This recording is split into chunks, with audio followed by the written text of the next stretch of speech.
All right, guys, welcome back. I just fixed my streaming problem. All right. So today we earlier wrote down some goals we want to achieve. Now, obviously, my man, your man here, David, bought the course. He finally gave into his natural human instincts, and yeah. So that means we can focus on one thing now. That is to get money, in literally in all. Uh, what's that word in at the expense of everything, we are gonna get some money. We are gonna achieve our goals, and our goals are set down before this year ends, because we are lucky in the fucking boys. Is first of all, I can't even read that because it's so dark in here. Get first place in that course, right? So you can earn the prize and just say everyone that fuck you, we are better than you. All right. Take my family to Iceland. Why Iceland? Because why the fuck not? And third of all, make 155K. Why 155K? Because that is exactly how much that was my all-time high. That's how much I earned through my illegal activities, which I do not condone. Obviously, that's also how much the Popo take away from me. So, fuck them. But also, nothing personal. But that's just the game, right? Fourth, follow my goddamn diet. Yes, yesterday I binge ate. Why did I binge ate? Because I put down the project for my application and I said, you know what? Fuck it. Let's just have this day off before we lock in, and here we are today. Now, was it necessarily? What did I need it? No, but I literally I gave in, right, and obviously that's not good because now I'm a little bit fat, but that's fine. That's fine. Now, should I choose to do it again? Would that be fine? It will be fine again, but only that I have to accept the consequence that I will become fat, and that's not something I am willing to accept, and most importantly, I am willing not to tolerate. So I'm not gonna get fat.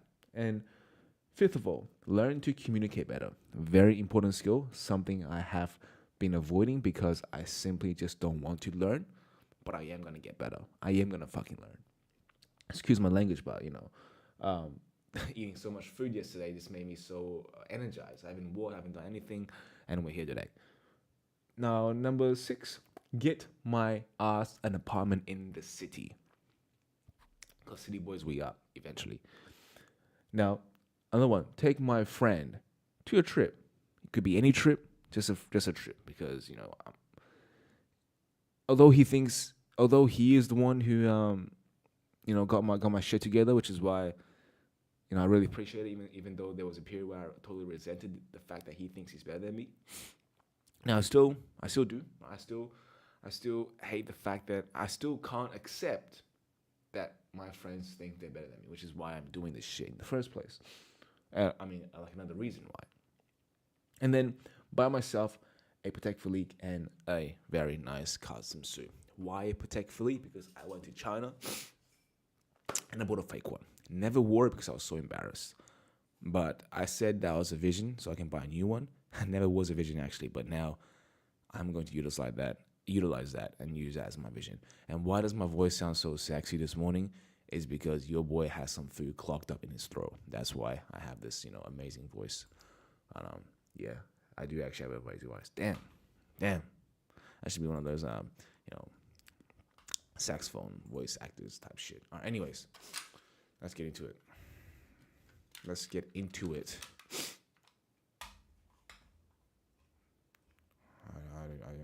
I did not give a fuck about this. Just give me the access, please.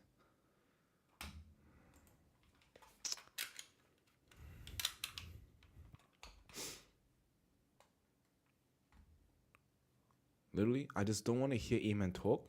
I just want to get right into it because I pay for the If you're watching coaching this video, and shit. You it know what I means you've mean? made Like, the right decision. But this is super important. Do not close or refresh this page. It is essential that you watch this video until the end. You see, you have chosen to break free and become ungovernable. All right, you are let's now watch part this. of the 0.44 who have decided to take advantage of the best time ever to create a digital product with the best technology ever to make this happen. And with me as your guide, as we do this not over a year or 2 years, but in a 90-day sprint, you have just proven to yourself that you are willing to take action when the right opportunity presents itself in front of you. And that is the very first step to becoming ungovernable. And for that, I congratulate you, because once you feel what it is like to be ungovernable, trust me, you won't ever want to go back. And now you have access to all the training and the tools you need to join the 6th technological revolution. let's see the AI leaderboards right revolution. now. And better yet, Let's see the join it leaderboards right before now. the actual big wave hits. Even if you have no expertise Alright. or have never Wait, made wait, a wait. single dollar before. Starts in With the one tools day. I'm giving you, we have not only Starts leveled in the one day, playing guys. So field, we are but not have late. We are rigged the literally game not in your late. favor. We are Now, late to the there's one thing I fact need from you now, and that is that your full commitment to what we're doing we together have here. not for 2 lurked years, through the not for 1 materials year, where everyone not else even for had. 6 months, But 90 also, days. guess what? That is Let me just all pause this I video need from because you. he's I need you loud to as commit shit. 100% to our journey together here inside of Monetize. Oh, I didn't even show you my screen. Join Monetize, it means that you Alright. see the value, you see the potential in this We are opportunity. only late Willing to commit to this for 90 that days. other people could have already started it. I bit myself. Real time. You've got an Ow, golden ow, ticket, ow. a golden ticket to I something bit no myself. one has ever done before in this market. The Monetize Mania 2.0. If you commit fully to this project, 90 days from now, a $40,000 tech fleet could be yours. Or what about Anyways. one of the 5 Rolexes we're giving away? But to be honest, by far the most Only reason why we are late, for an in-person mastermind in or the potential why we could be late, is that other people have already looked through the materials and built their own product. But guess what? They do not have the drive I do. And I know that I can become better than them. All right. I don't know if this is just my test and ignorance talking, but I am gonna go out there and fucking dominate. I'm gonna go out there and goddamn dominate. Like literally, I am going to dominate. All right, literally. I don't know how to explain it. Like if they watch the videos, then I'm gonna spend up all night watching that videos. If they spend 2 hours, I'm gonna spend I'm gonna spend triple that. I'm gonna spend 6 hours doing that shit. And yes, me say, "Oh, David, this is just motivation. This is motivation." No, it's not. It simply is not. Because now I have the same materials as they do. I have the same resources as they do. And I have more bowls and tests than they do. And there's no reason in goddamn why as I can't become better than them. And I will. actually committed to giving their best during these next 90 days. Because the truth is, the opportunity I'm about to give you is not for everyone. It wasn't designed to be for everyone. Because as harsh as it sounds, 99% of people simply don't have it in them. I'm not talking about the skills, Anyways. but the courage to commit to achieving something they truly want. And for those 99%, I still welcome you with great pleasure to Monetize. Now, for those of you who want to take the extra step and are ready to see their names on the top of the Monetize Mania leaderboard 90 days from now, the ones committed to getting a seat at my exclusive So last winner made 80K. you had premium access to the best Okay. minds in the digital product world in your power, telling you exactly what to do. So maybe we should go too small. But either way, let's try to achieve that goal.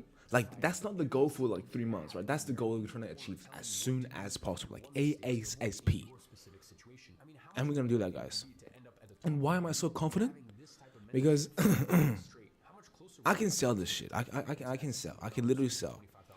Like I made money selling shit. Like I can do it. All right. you actually following the advice? Yes, I was selling, some product which is illegal, which I don't condone again, and I lost my goddamn voice. But there's no difference. It's literally no difference, right? It literally is a numbers game, right? You can post ads, others will post ads, and the reason why people will click on your ad, maybe it's better, right? Maybe the picture's better, maybe the description's better, maybe the reviews are better, whatever the case is. Getting that one client or review, it means everything. And I got some ideas to get reviews, guys. Don't worry. Call a month with me, and that costs them $25,000 for 6-month access. So how much do you think one call a week with me would be worth? The truth is, you can't even buy this, even if you wanted to. Then you're gonna have a weekly call with Luis. He is the marketing mastermind behind all of my digital products. He is responsible for some of the biggest digital product campaigns in internet history, and he has one thing he's better at than anyone else: launching digital products? Do you think that getting to borrow his expertise once a week would make your digital product launch more successful? Then you're going to get Tristan. He's the mind behind my own YouTube channel and entire content department, who took me from a few thousand views to over 10 million followers combined between all my accounts. Do you think that having a few videos for your digital product that get tens of thousands of views could benefit your sales? He'll even show you how to do it without showing your face if you don't want to, by the way. Then you get a call with my head coach, Andres, who's been working closely with me for over 3 years. He is my right-hand man for creating every single class inside of my programs. He worked one-on-one with over 3,000 students, which literally puts him in the top 0.01% of this industry, with more experience than coaches charging tens of thousands of dollars for their packages. Have you ever had the chance to have a coach with that much experience working with you? Finally, you're also going to get to jump on a weekly call with one of the WAP team members, specifically the one who's responsible for overlooking the accounts of all of the top digital product sellers on the platform, so she knows exactly what works and, most importantly, what's working right now. Could you benefit from having that type of insider information directly from someone who works behind the scenes for the platform that you are going to use to sell your products? Am I supposed to stay on this page? You're also going to get a very, very special bonus. Just so you understand, I recently paid $1.7 million to acquire Consulting.com and all of its intellectual property. Their highest level program is called Uplevel Consulting. It's an 8-week intensive program that shows you exactly how to scale. I think I don't need to watch that because so that's the price. All right.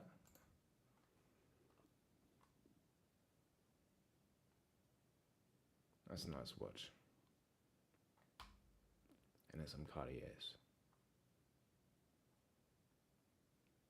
Rules. Let's watch the rules. To participate in Monetize Money, you must be enrolled in Monetize.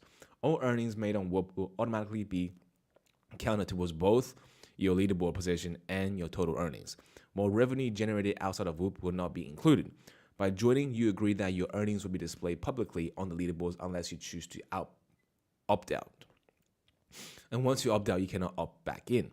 Any fraudulent submissions or misrepresentation will result in an immediate disqualification, and the organizer reserves the right to update or clarify the rules at any time to ensure fairness throughout the competition.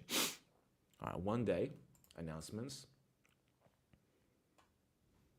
All right, coaching codes. Calendar, when's the coaching code? Tomorrow. It's always at nighttime, guys. It's literally always at nighttime.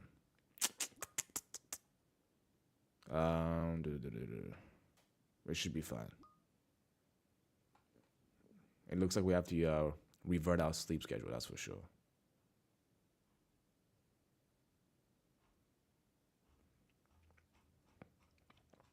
We are going to attend the training course for sure. That's the whole point. Live streams.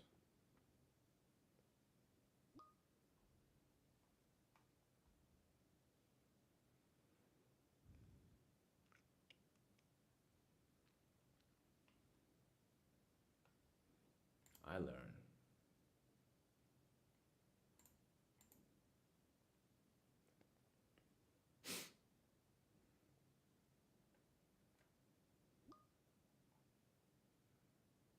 Foundations. Codes recording.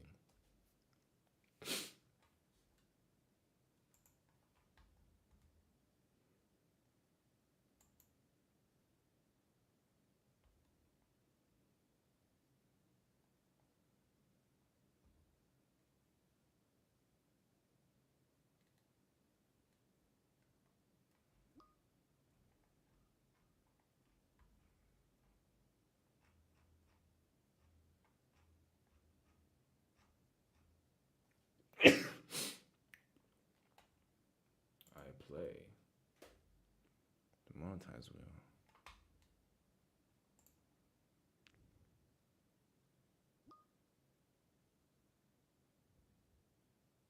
What is this?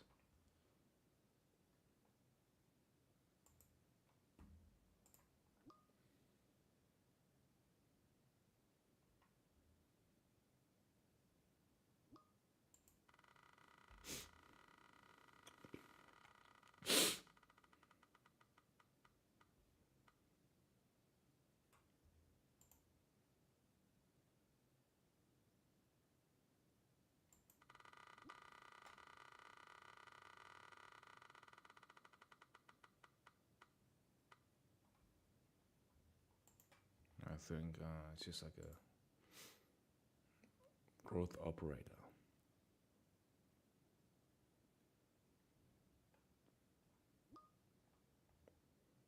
Software stacks.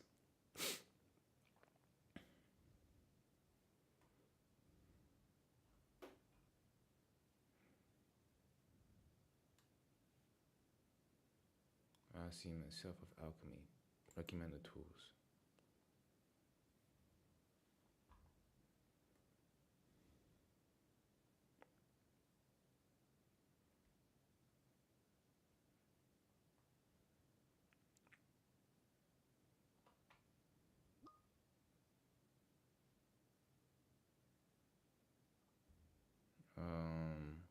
I learn.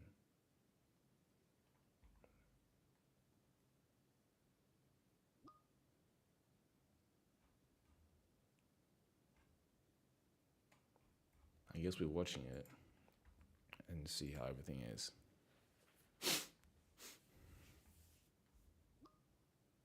I know what I want to create already, guys. I literally know what I want to create.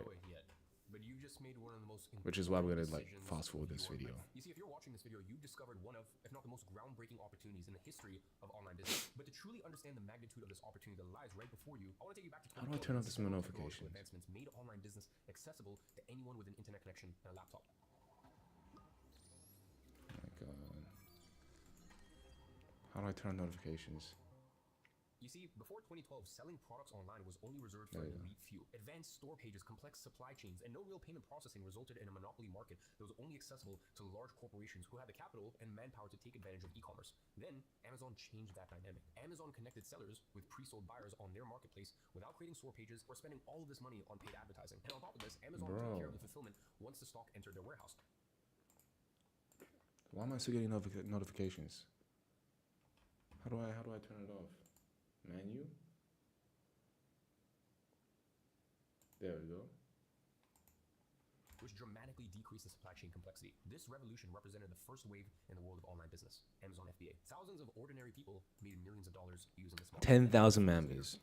All right. The biggest issue they were having with Amazon FBA was actually fulfilling their orders. The risk was super high. You need to buy. We're competing against 10,000 people. Whether it was going to sell or not. Then came the second wave, which was dropshipping. You see, by creating simple Shopify stores and finding products from China that get directly shipped to the buyer, this advancement eliminated the need to buy bulk upfront stock. The seller only paid the supplier once the buyer had already ordered and paid for the product. Once again, ordinary people made millions during the second wave of online business. Now, to sell these products, sellers started rapidly scaling e-commerce businesses using paid ads, specifically Facebook ads. Now, the performance of these ads would directly determine whether these e-commerce businesses would be successful or not. And that really created an opportunity which led to the third wave, which was social media marketing. This wave is where I had my first taste of success. You see, by learning how to run Facebook ads, agency owners were able to make e-commerce businesses millions of dollars and were compensated accordingly. Myself and many other agency owners were making hundreds of thousands of dollars a year, but there was only one problem. You see, the only way to make more money with SMMA was to get more clients, but the more clients you got, obviously the more complex the business became. The need for bigger teams as more clients came in resulted in diminishing returns. So what do?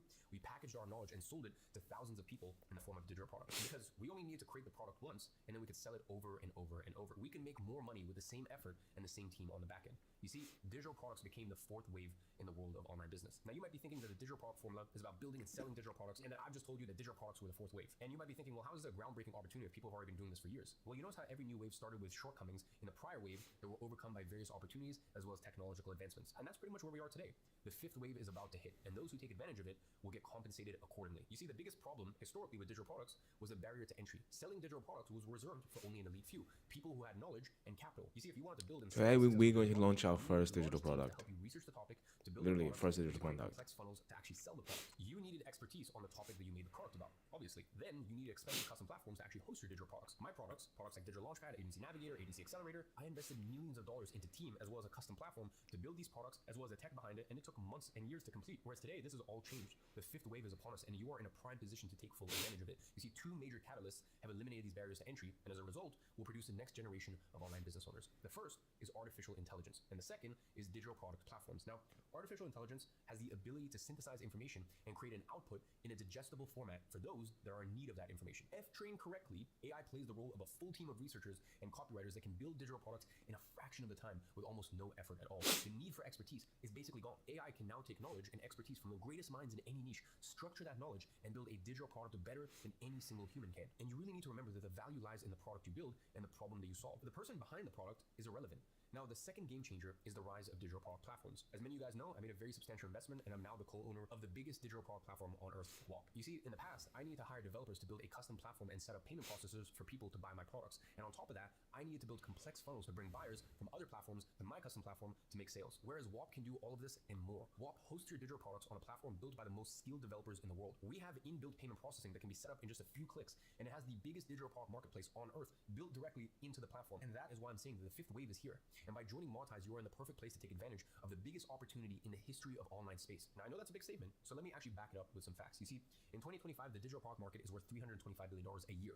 By 2030, it's projected to be worth $840 billion a year. In the next 5 years, this industry is projected to double, almost triple in size. Now, why do you think economists are making these projections? It's because they are seeing exactly what I've just told you. The barriers to entering the digital product market are gone. And when barriers to entry disappear, the market grows exponentially. Listen, do you think I would have bought a significant stake in a company like WAP without doing my research? I do my research. I make decisions based on the facts. And the fact is that this market is about to explode. And you are lucky because you are in early. And those who are early and take advantage of opportunities of this size end up winning in the long term. I mean, just look at me with SMMA. I got in early, rode the wave, and almost 10 years later, I am winning. If Iman can do it, I can do it. And this is the opportunity that you have in front of you. Now, Monetize Persistence and the willingness to change when you are wrong is literally the one skill to success, and yet the most hardest, because our arrogance and ignorance will stop us from changing when we need to. It will help you price your products. It will even write the copy for your WAP sales page. And the best part is it will do all of this in minutes. This allows you to build as many products as you like until you find one that works for you. It's kind of like a slot machine, except it costs you nothing. And when you hit a winner, you're talking about millions and millions of dollars. So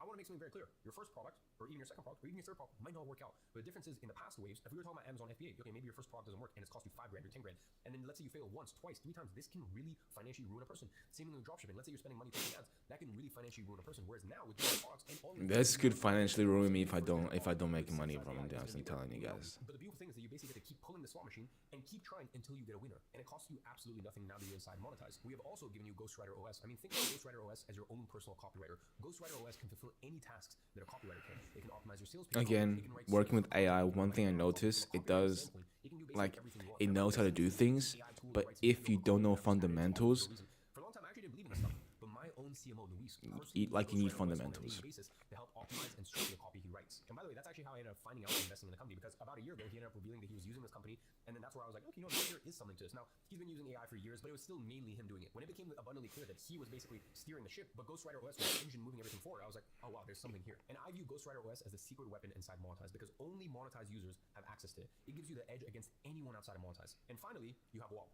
Of course, WAP is there for anyone to use, but remember, you are a Monetize user. And because of that, this gives you an edge. Listen, I'm the co-owner of WAP, which means that I can see the back end of tens of thousands of digital products on the platform. I know all the data. I know exactly what's going on in real time. I know which products are doing well and why they are doing well. I know which niches are trending and which niches are oversaturated. I know all the small intricacies that increase product performance on WAP, and I will be sharing this with you during the course of the program. You have access to knowledge about WAP that no one else has because you are getting it directly from one of the owners of the company. But by the way, it doesn't stop there. Monetize will have its own tab on WAP where only digital products built by Monetize users will show, which creates more visibility for our users. And this means that your digital product will get more eyeballs than digital products built by WAP users outside of Monetize. Now, before going on this journey, I want you to know that you are in the best hands possible when it comes to making money with digital products. I have been in this industry from the very start. Nobody knows this industry like I do. I've been building and selling digital products for over 7 years and have generated just shy of $100 million in the process. I have built and scaled products across every price point, from low ticket to mid ticket to high ticket offers. And as I just mentioned, as a co-owner of WAP, I have more real-time insight than anyone else on earth. In the humblest way possible, no one is more qualified than I am to help you start and scale your digital products. Now, let me tell you the goal of the digital product formula.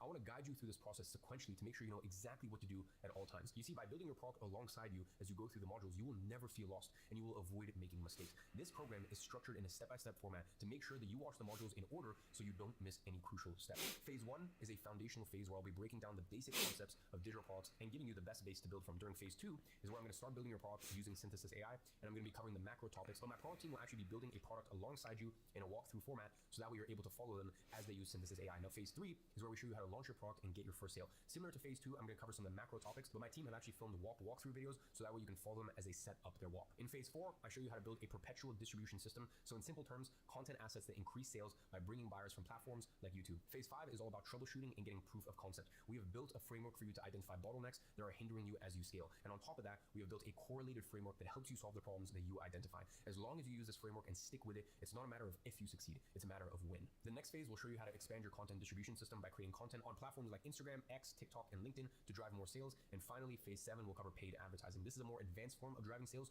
but when utilized at the right time and in the correct manner, it serves as a great way to take your business to the next level. As the industry develops, we continue adding phases and modules where needed, but for right now, the Digital Product Formula covers everything you need to make money with digital products. Now, with Synthesis AI, Ghostwriter OS, WAP, as well as the Digital Product Formula, you have everything you need to succeed in a fast-growing world of digital products. That being said, Monetize offers even more. We are dedicated to your success, and we want to give you everything you need to succeed. So, because of that, there's going to be a variety of coaching calls on a weekly basis inside the Monetize WAP. So I want you to make sure you attend as many of these calls as possible. All of the coaches are well-versed in a multitude of skills needed to build successful digital products. They will be there to answer any questions you may have along the way. So make the most of their knowledge. I have seen this over and over again during my career in digital products. The most successful users in all of my digital products attended coaching calls religiously and made use of the coaches. Remember, it's no extra cost. It's no additional charge. Now, outside of this, there are multiple chats inside the Monetize WAP for you to connect with other users. It is imperative that you connect with other users and provide value to one another. I'll be very honest, starting a business can be lonely, and having people who understand what you are trying to achieve is crucial. We provide the platform. You would be naive not to make use of it. Now, once you complete this module, I have a task for you. Head over to Monetize WAP and write a short introduction in the general chat.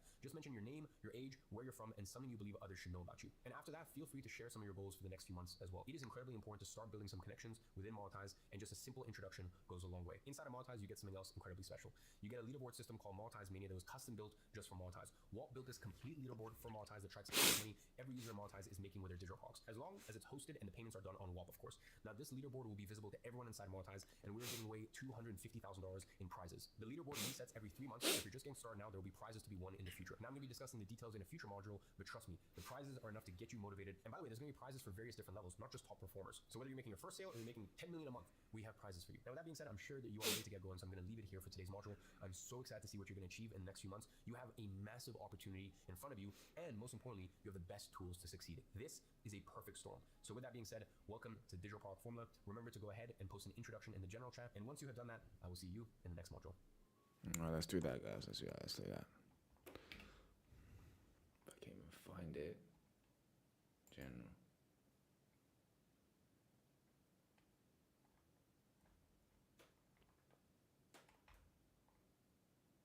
Milestones.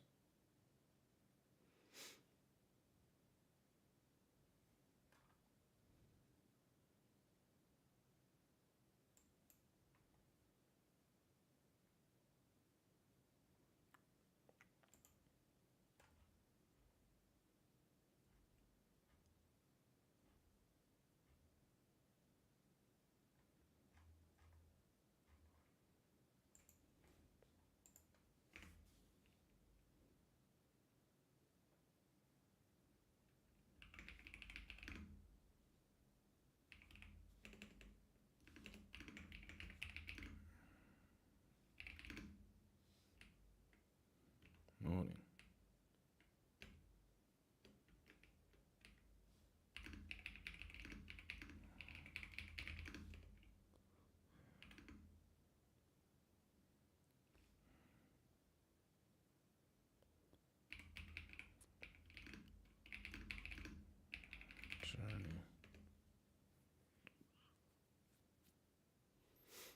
Journey.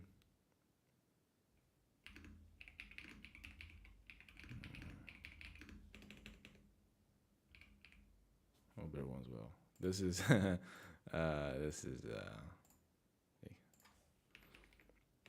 this is definitely the most introverted comment in the world. I can't even spell excited. Excited. Excited.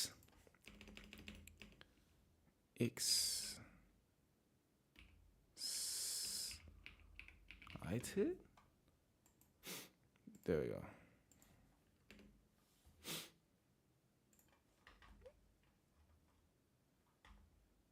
All right, let's get back to it.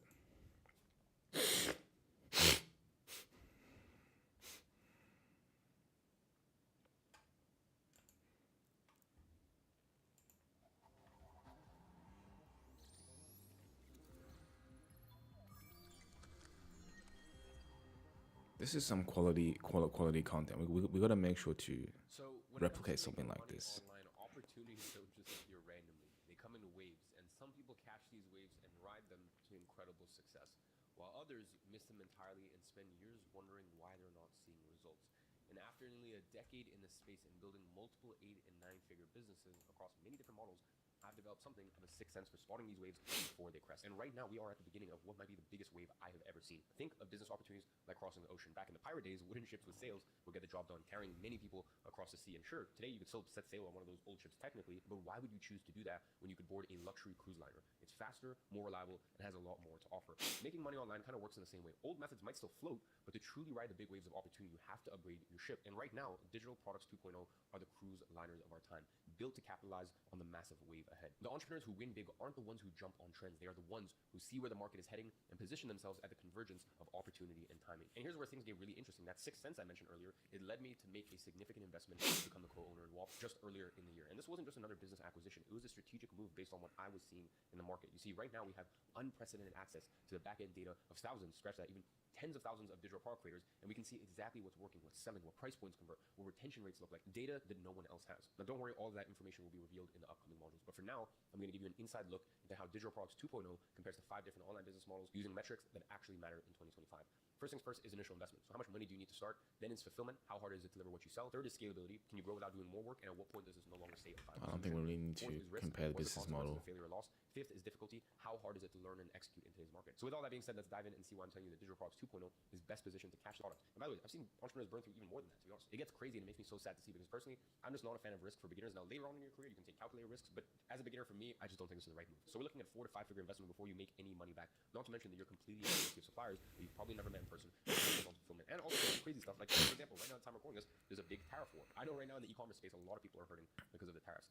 Now let's move on to fulfillment, and this is medium. See, when shipping times increase or quality issues arise, it is your reputation online. At my eyewear company, Heroes, we literally just had an issue with some slight discoloration at the ends of one of our frames, and now we are 2 to 3 months behind with soft on that particular unit. This is something I'm equipped to deal with, but if you are just starting out, this can bring your entire business to a standstill. That's true. When I was selling vapes, guys, I was making my custom vapes. There was literally so much hassle. But that's if you want to make your own product. Yes, getting product like physical products shipped to you can be hassles. Shipping delays, mainly the cases, and occasionally sieges if you're selling, obviously things that you're not really supposed to. As a product hunt loop, you're constantly chasing the next big thing, setting up new stores, redoing creatives, and relaunching ad campaigns. Again, don't condone that shit. As you try to scale, things often get worse. The cost per acquisition goes up. Your ad campaigns need more optimization, and customer service rates start piling up. Profit margins get squeezed from both ends. Higher spend to acquire customers, more refunds or complaints to deal with after the fact. You end up with a bigger business that makes less money per unit sold. It's not that dropshipping can't be scaled. It's that scaling it usually leads to diminishing returns unless you transition out of it entirely and build a real brand with warehousing, inventory, and long-term customer retention strategies. And at that point, you are no longer running a dropshipping business. You're running a full-blown e-commerce operation with all the complexity that comes with it. Now let's talk about risk. You see, between rising ad costs, platform algorithm changes, supplier reliability issues, rising tariffs, dropshipping carries substantial risk. Your business is like a castle without walls, unprotected. It is no secret that anyone can copy your entire operation in days, and most dropshipping stores fail within the first year with owners losing their entire testing budget, leaving you back at square one trying to get together money to start with your initial investment into finding a winning product all again. Difficulty is high. Now the concept is simple, but execution is brutal. You need expertise in product research, advertising, conversion optimization, supplier management, and customer service. One weak line in this chain and your entire business can sink, and the learning curve is steep and expensive. Overall, that's dropshipping, a business model that looks simple on the surface but hides serious complexity underneath. It is a popular entry point into e-commerce, but for every success story, there are thousands who burn through their savings on testing suppliers and ads only to end up with nothing to show for it. Even when you win, it's temporary. Profit margins shrink, support tickets pile up, and you're trapped in a cycle of chasing the next product. Now, could it lead to something bigger? For sure. But dropshipping isn't passive income. It's a grind, operational chaos dressed up as simplicity by a few successful people online. So that might leave you thinking, what if I could just sell on behalf of someone else, have them do all the back-end work, and just push the sale? That, my friend, brings us on to the next model, affiliate marketing. Now, affiliate marketing removes the product creation and fulfillment headache by letting you promote other companies' products for a commission.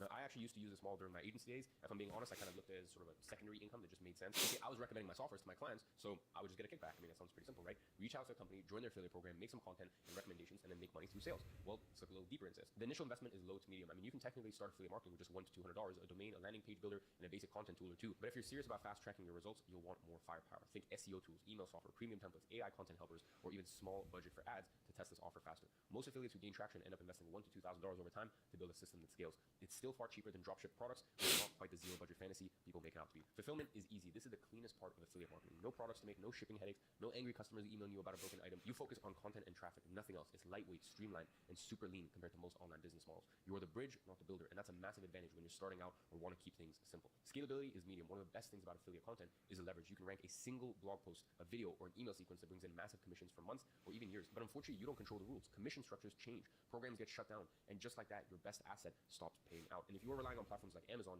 you're basically at their mercy. In the beginning, most of your growth will come from content, and the more you want to scale, the more content you will need to create. More scaling equals more content equals more time, and that can feel slow, but it's also what helps you build real skills in SEO, storytelling, and conversion. It lays the foundation for a long-term personal brand. Now, the risk is low because financial affiliate marketing is basically no risk. You're not buying inventory, you're not hiring a team, or locking yourself into high overhead. But the real risk shows up in a different way, your time. You can spend months creating content, building up traffic, learning how to rank only for a program to cut commissions or an algorithm to change. And when that happens, your income can disappear like that. That's tough because you put in all this work, but you don't control the levers. But here is the upside. The time isn't wasted. You'll still walk away with valuable skills, for example, content creation, SEO, writing, audience building, all of which compound and carry over into other businesses or models. So while the revenue may come and go, the skill sticks with you. Now, the difficulty is low to medium. The idea is simple. Execution is a different story, though. You'll need to learn SEO, copywriting, lead generation, and conversion strategy. Even picking what to promote can be a minefield. So whether you go high ticket versus low ticket, high volume, recurring or one-off, niche versus broad, each one of these has its pros and cons. And also, competition is very fierce. The best niches are saturated, and ranking takes skill and patience. So if you're not learning constantly, you're going to get eaten alive by both the market and the pros. So where does this leave us? Now, overall, affiliate marketing is a big step up from product-heavy models in terms of simplicity and overhead. You don't need a warehouse, a support team, or supply chain. The trade-off is control, because at the end of the day, you are relying on someone else's product, platform, and terms. Now, it's very useful as a way to learn the online game and a great way to earn some additional money on the side, but I don't think you should look into affiliate marketing in the beginning. Now, let's move on to the cruise liner of 2018 that I had a lot of success with, SMMA. You see, social media marketing agencies seem like an ideal business model at first glance, and they definitely were by far the best business models when I first started, because you have low startup costs, recurring revenue, and the ability to leverage existing platforms. But how do they measure up under closer inspection? Initial investment is low. SMA is one of the most affordable business models to get off the ground, and that's why I recommend it to beginners for so many years. All you really need is a laptop, internet access, and a few essential tools. Zoom, Loom, Calendly, Notion, Google Workspace. It's entirely possible to stay under $200 when getting started. The real investment is in time, because you're going to spend hours learning how to prospect, improving your sales process, delivering value, and navigating rejection. You don't need a big budget to launch, but you do need persistence and a willingness to get scrappy. Fulfillment, medium, client work is a core part of the SMA model, and that means staying hands-on, so you're managing campaigns, gathering content, reporting results, staying ahead of shifting platform trends. Clients want attention, updates, and outcomes. When fulfillment is done well, you build long-term relationships and recurring revenue. But if communication or results slip, it can become stressful fast. Having clear expectations and strong systems makes all the difference here. And one of the big things that you can do here is use contractor arbitrage, and that's really going to help. And that was, the big unlock for me when I went from here to here with my agency, which is like, hey, I actually don't need to do this all myself. And in fact, if I pay someone a fraction of what the client's paying me, the client's going to get better results. I'm going to work less, and yeah, maybe I might sacrifice 20% of my gross margins, aka from like 100% to 80% gross margins, but like, it's worth it. And that brings us on to scalability. You see, while agencies can grow, they don't scale as effortlessly as people think. Every new client adds workload, complexity, and moving parts. You either take on the work yourself and hit a ceiling quickly, or you start hiring, which brings on obviously some management problems that you weren't looking for in the first place. It's still an incredible way to build a six-figure business, and I find anywhere from $10,000 to $30,000 a month in profit, it's a great business. For me, it's still between digital products and SMA. Like, it really just depends on your personality type. But agency from $10,000 to $30,000 a month is great. Past that, that's really where the headaches start. Risk is low because once again, startup cost is minimal. Financial risk is tiny. There's a little amount of operational risk, but the main issue is usually client turnover. Even though you're not risking huge amounts of money, obviously you are constantly managing turnover and lead flow. The key is to focus on retention as much as acquisition. Difficulty, I give this medium to small, depends on a wide skill set. You're not just managing ads, you're managing clients, expectations, team members, and a result. You need to stay current on multiple platforms, communicate clearly, and deliver consistently. If you do manage to deliver, though, most agencies experience 3 to 6 months retention cycles, which means keeping your pipeline full is essential. Now, obviously, SMA is more competitive now than when I started 8-9 years ago at this point, which means that you need more than just the basics to stand out. But with the right systems, mindset, and focus, it's still a great model for building real income. Overall, agency model is a great reminder that low startup costs don't always mean low effort. It's still one of the best ways to earn quickly and build solid monthly cash flow, especially with performance retainers and higher ticket service packages. But obviously, listen, it's not without its challenges. Breaking in today requires sharper positioning, better systems, and more resilience than it did a few years ago. And while hitting $10,000 to $50,000 a month is very realistic, scaling beyond that without burning out or building a real team is really where most agency owners get stuck. Now let's talk about software. You see, building a software business is one of the most appealing ideas for aspiring entrepreneurs. People hear the stories of Zuckerberg or Daniel Ek and want to jump straight into the software business. Why not? It's scalable product and has made more billionaires, has made more billionaires in the last 20 years than pretty much any other business model. But the reality of launching and growing a successful software company is very different from the dream. The initial investment is high, very high. Out of all the models we've covered so far, software easily has the highest upfront capital requirement. Building an even basic MVP that actually works and solves a real problem can cost upwards of $50,000 to $250,000 depending on the complexity. And that's assuming you are not coding it yourself. If you are, you're trading time for money, and it's still going to cost you in tools, infrastructure, and eventually a team. Either way, building software is a long game. Fulfillment is hard. In software, the product is a business. That means fulfillment doesn't end after someone signs up. It is ongoing. You're constantly shipping updates, improving features, fixing bugs, responding to feedback, and keeping the platform stable as you grow. As your user base expands, so does the complexity. Done right, fulfillment in software is incredibly rewarding, but it's not hands-off. It's active, evolving, and requires constant attention. Scalability is high. This is really where software shines. Once the product is built and proven, scaling is incredibly efficient. You can add new users without significantly increasing the cost. There's no fulfillment bottleneck, no inventory limits, and no ceiling on volume. Recurring revenue models like SaaS give software businesses an advantage few others can have. But reaching that point requires a lot of upfront investment, time, and iterations. Risk is high. Software is a high-risk model, not because failure is guaranteed, but because what you put in upfront is significant. You're often investing months of time and tens of thousands of dollars before you know if the product even has any real demand. And if you miss the mark, it doesn't matter how polished the product is, it won't sell. Even if you raise funding, you're still trading autonomy for accountability. Investors want growth, not potential. The pressure doesn't go away, it just shifts. The upside is there, but getting to it means committing early, building fast, and staying sharp in every phase. Difficulty is high. Building software takes technical know-how, long-term thinking,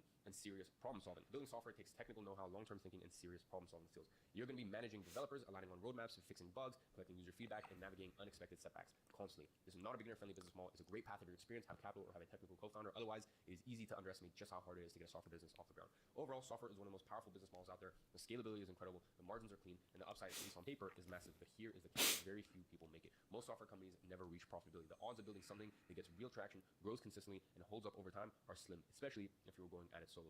Even when you do make it, the money doesn't always hit your account. In software, it's common to build something that's worth millions or even billions on paper while you're still living off a modest salary. Most of your wealth is actually tied up in equity that you can't touch. So you're technically rich, and that's also like technically rich now, and depending on what the valuation is, and this all very airy-fairy stuff. And then as you raise money, you get diluted down, and you don't even own the percentage you start off with in the company, and very quickly you can get washed out. Like there's so many things that people don't understand about that world. As someone who literally, like, that's what I do now. Those are my big plays. Those are my big risky plays. Those are businesses where I put money in. I don't ever take that money out. I just keep it in. I grow it, but it doesn't provide a lifestyle for me. What provides a lifestyle for me is digital products, and that is what we're going to move on to. See, digital products used to be hard. We're talking about digital products 1.0, and that's why I've never talked about it before, because genuinely it wasn't a viable business model.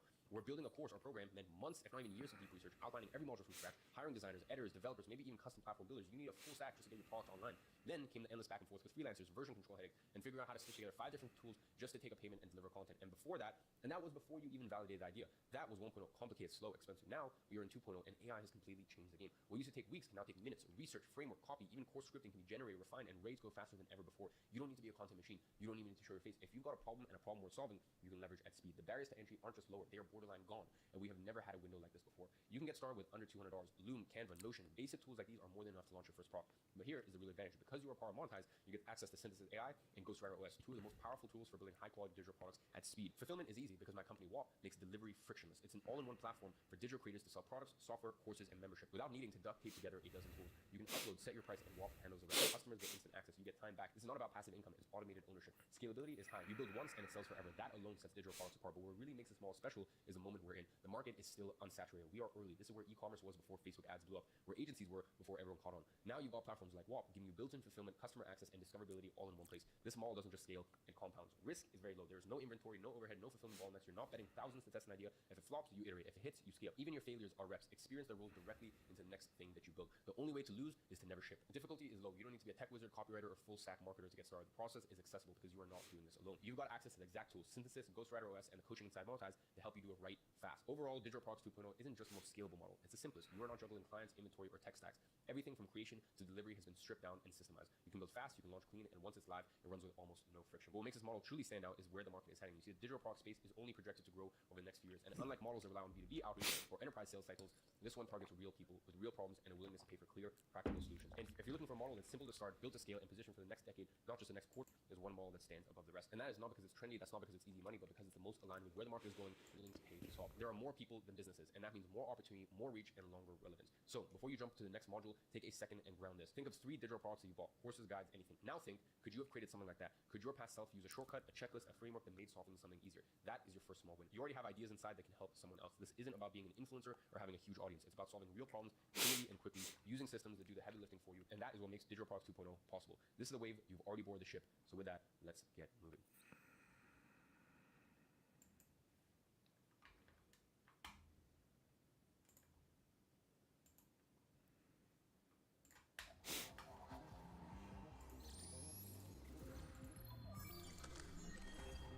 Way cooler is that currently and what's to come.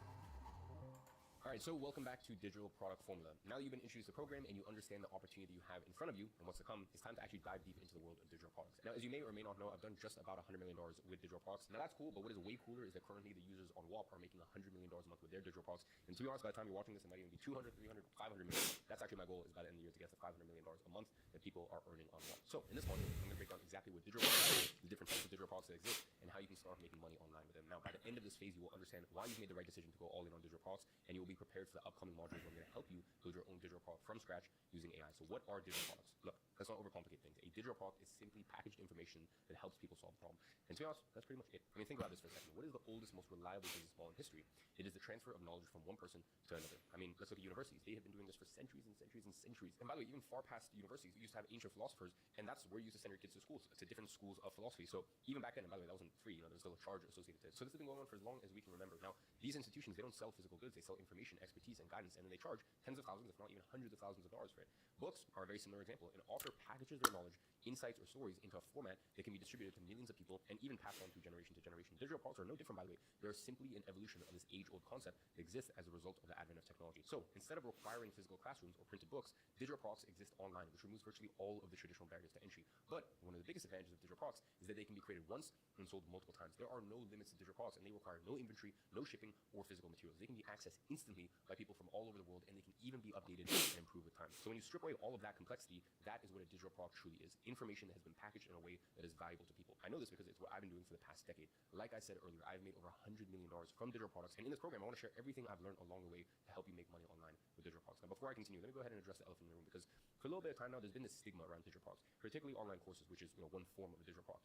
I've heard a lot of people out there say, oh, another guru selling a course, or if they're really making all that money, they wouldn't need to sell courses. Now, I know where this skepticism comes from, and it makes perfect sense to me. As the digital product market has expanded, we've seen an influx of low-quality offerings, people throwing together basic information, wrapping it up in flashy marketing, and charging premium prices without actually delivering real value. But with all crisis comes opportunity. This is what most people miss. This stigma has actually created a massive opportunity for those who do it right. The truth is that while the quantity of digital products has increased, the quality hasn't kept pace with demand. Now, if people didn't want to spend more money on digital products, this would be a market that's shrinking. But no, this market is one of the fastest growing markets in the world. So we know that the demand is there. So if the demand is there, but the quality isn't increasing in conjunction with the demand, that means that there's actually a gap, and we can fill in that gap by creating quality digital products, which, once again, when I say all this stuff, I want to make it clear that you're only involved in 10% of this. The other 90% is done for you. And that's why I've decided to give you multiple of my software companies for free as a bonus inside Monetize, rather than charging you the thousands and thousands of dollars a year that we normally sell it for. And the reason why is because there's two possible outcomes. Either we go through this whole training and you decide to do it yourself, in which case maybe, and it makes sense, it's your first one. Maybe your digital product isn't the best, and maybe your marketing around it isn't the best. So either I would send you off to do it yourself, which I didn't really want to do. I want to make sure you have safety, security, and support. Or I would have had to try to get you to buy all the different software, just kind of put all the pieces together. So that's why I decided to basically, when you buy Monetize, I have to pay my companies out separately.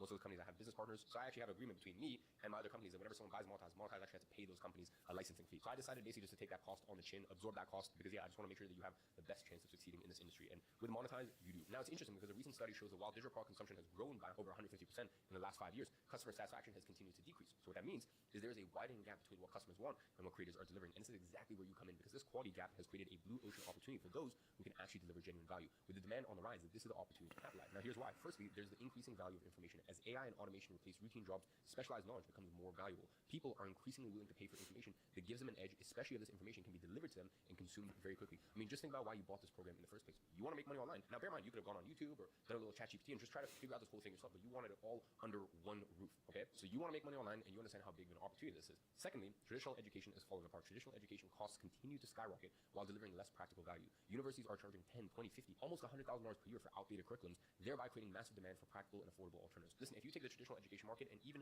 5% of those people per year take that money into our industry, it's game over. And I know this is what's going to happen. And that's why I dedicated the last 10 years of my life to this industry, not only in terms of all my investments going into software companies in the space, but also doing it, practicing it myself, because I know where things are going. I know that this is, traditional education is such a massive industry, and it's collapsing day by day by day. And as years go by and that industry collapses more, we continue to benefit from it. And there's some other really interesting things that happen. The pandemic really accelerated the shift to remote working and online learning, and the concept of working from home has become widely accepted. And as humans, we tend to gravitate towards what's most convenient to us. People now expect to be able to learn and earn from anywhere in the world. On top of that, technology is continuing to advance, which means that there will be even less barriers to entry as time goes on. Lastly, people around the globe are actively seeking solutions to their problems. And on top of that, more people than ever have reliable internet access, which also expands the potential customer base for digital products worldwide. And the convergence of all of these factors has created this opportunity. The barriers have fallen. The market is growing exponentially. And those who act now will benefit the most. Now listen, I'm not going to keep rambling on about how big this opportunity is, because quite frankly, you already know this. Now that you understand what a digital product is and how the demand for such products has been on the rise, let's go over some of the different types of digital products that exist out there. Now the truth is that digital products can come in many forms. And while we will focus on online courses for the most part, it's worth understanding the full spectrum of what's possible. So let's take a look at ebooks. Ebooks are a common type of digital product. Essentially, these are electronic versions of books. Often, ebooks are simple, but still highly effective. They can be in PDF format and are usually 30 to 100 pages long.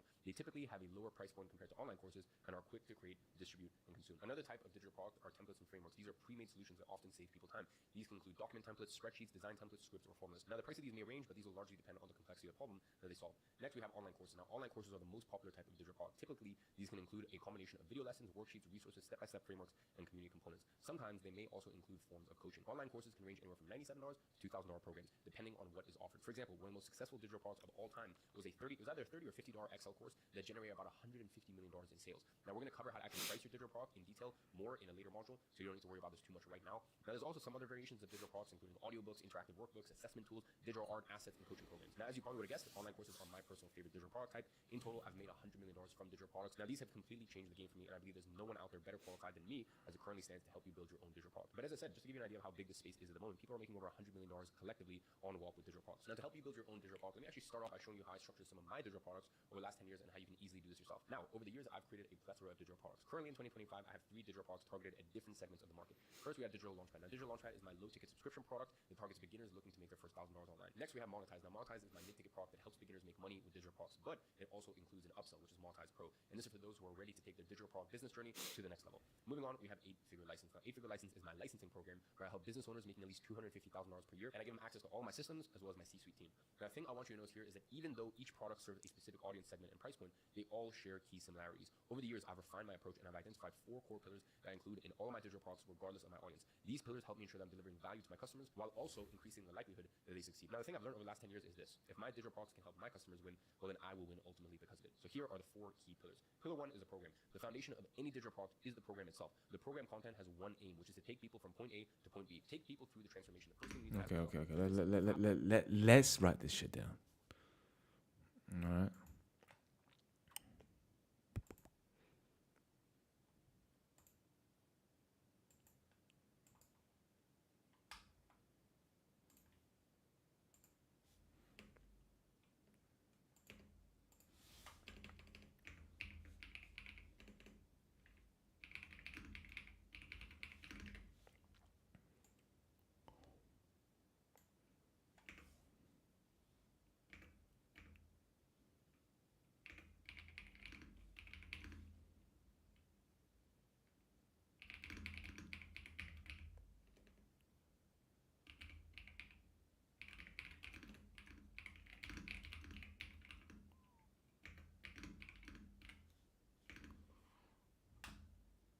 I need a new mouse. Like literally, this is I can use my mom's mouse actually. Not too much of a fuss right now. I was buying this program. What do I need to learn, and where do I want to get to? Just like the content you're watching right now, I know that you understand the opportunities you have with digital products, and I also know that you want to make money online. So when I was building this program with my product team, we outlined all the stages you have to go through to build your product, package, launch, and scale it. Now, in terms of how I actually structure my programs, here's how I normally do it. I organize my programs into phases, each phase building logically on the previous one. This creates a clear journey for my customers to follow.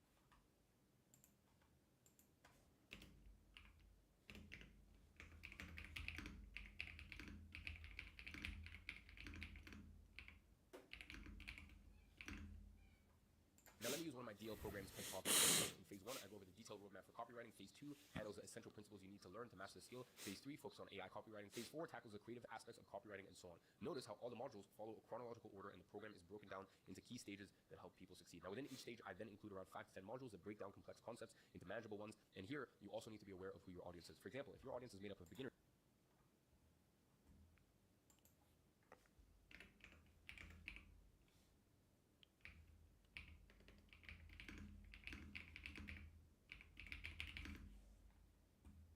it's especially important that you simplify things for them.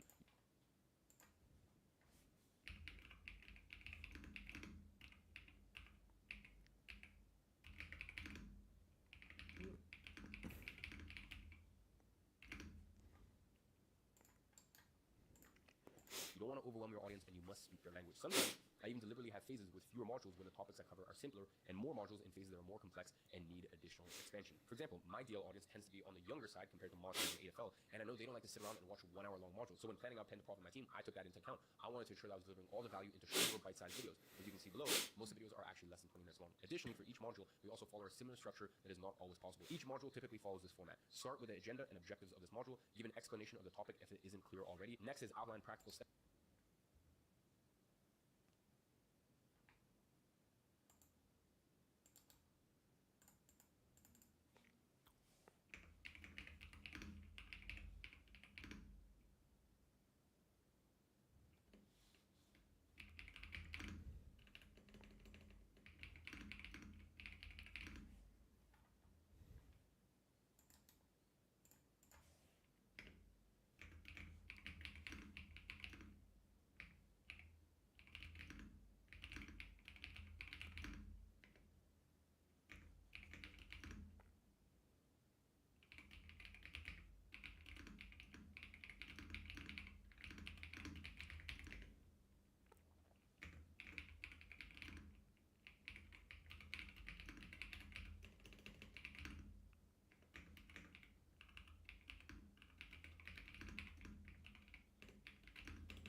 Now, some people may think that, David, taking notes is just not productive, or like you're trying to be productive, but you're not.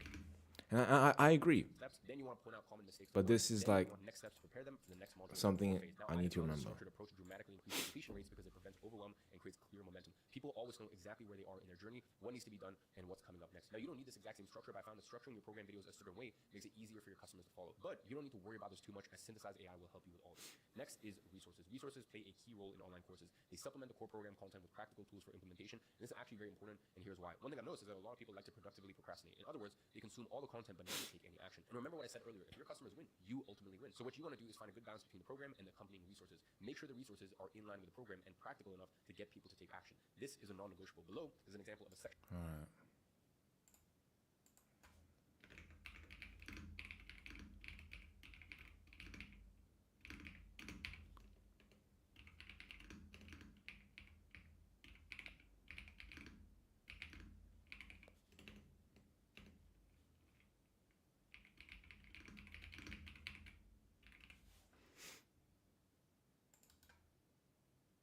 It's very true. Remove the barrier of entry, yeah? One of the resources my team built inside of the Agency Accelerator program, and you can go ahead and see it right there. Now, here is how my product team actually builds out my program resources.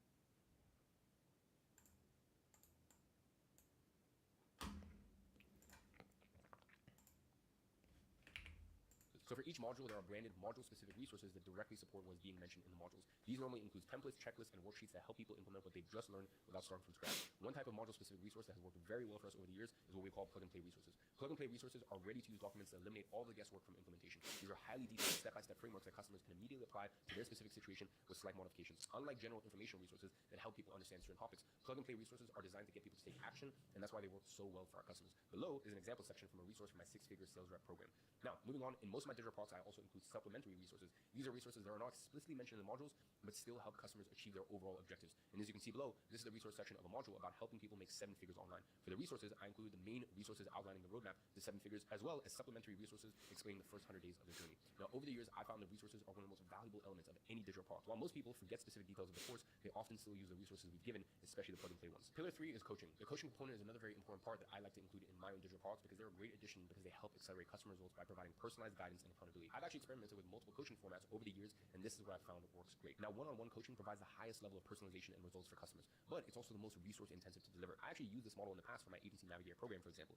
Each customer was assigned a student success concierge who helped them build and scale their agencies one-on-one. Now, for Agency Accelerator, we then switched to group coaching, and we've been running that ever since, including inside Monetize. Group coaching balances personalization with scalability. A lot of my coaches are now a part of my product team, and they found that the ideal group size is around 10 to 25 to ensure everyone gets individual attention while also benefiting from others' questions and progress. Then we have the 6-week fast track. Now, this is a more advanced component we've also incorporated into many of our programs. This is a 6-week intensive program for people who want to fast track their results. For this, we split our program into 6 stages, hosting 1 call a week for 6 weeks. And during these calls, we go through the key stages of our program. In the past, I even had some of my coaches taking these calls, but I've also taken some myself personally. In fact, some members of my product team who you will see in some of the modules of this program have taken a lot of the 6-week fast track calls themselves. I find that this works well because it goes back to what I said earlier. If my customer wins, I ultimately win. And if you can speed up the time it takes for them to be successful with this, then that's even better. But there is a science to the 6-week fast track. We don't just randomly throw stuff together. We identify the 6 stages of building an agency and then we reverse engineer those into 6 weeks. For example, in our Agency Accelerator program, the 6-week fast track was broken down as follows. Week 1, mindset and clarity. Week 2, agency setup and software stack. Week 3, offer creation. Week 4, prospecting and outreach. Week 5, sales and hiring. Week 6, service delivery and onboarding. So I hope you're starting to see how creative you can get with your digital product. There are no limits to what you can do.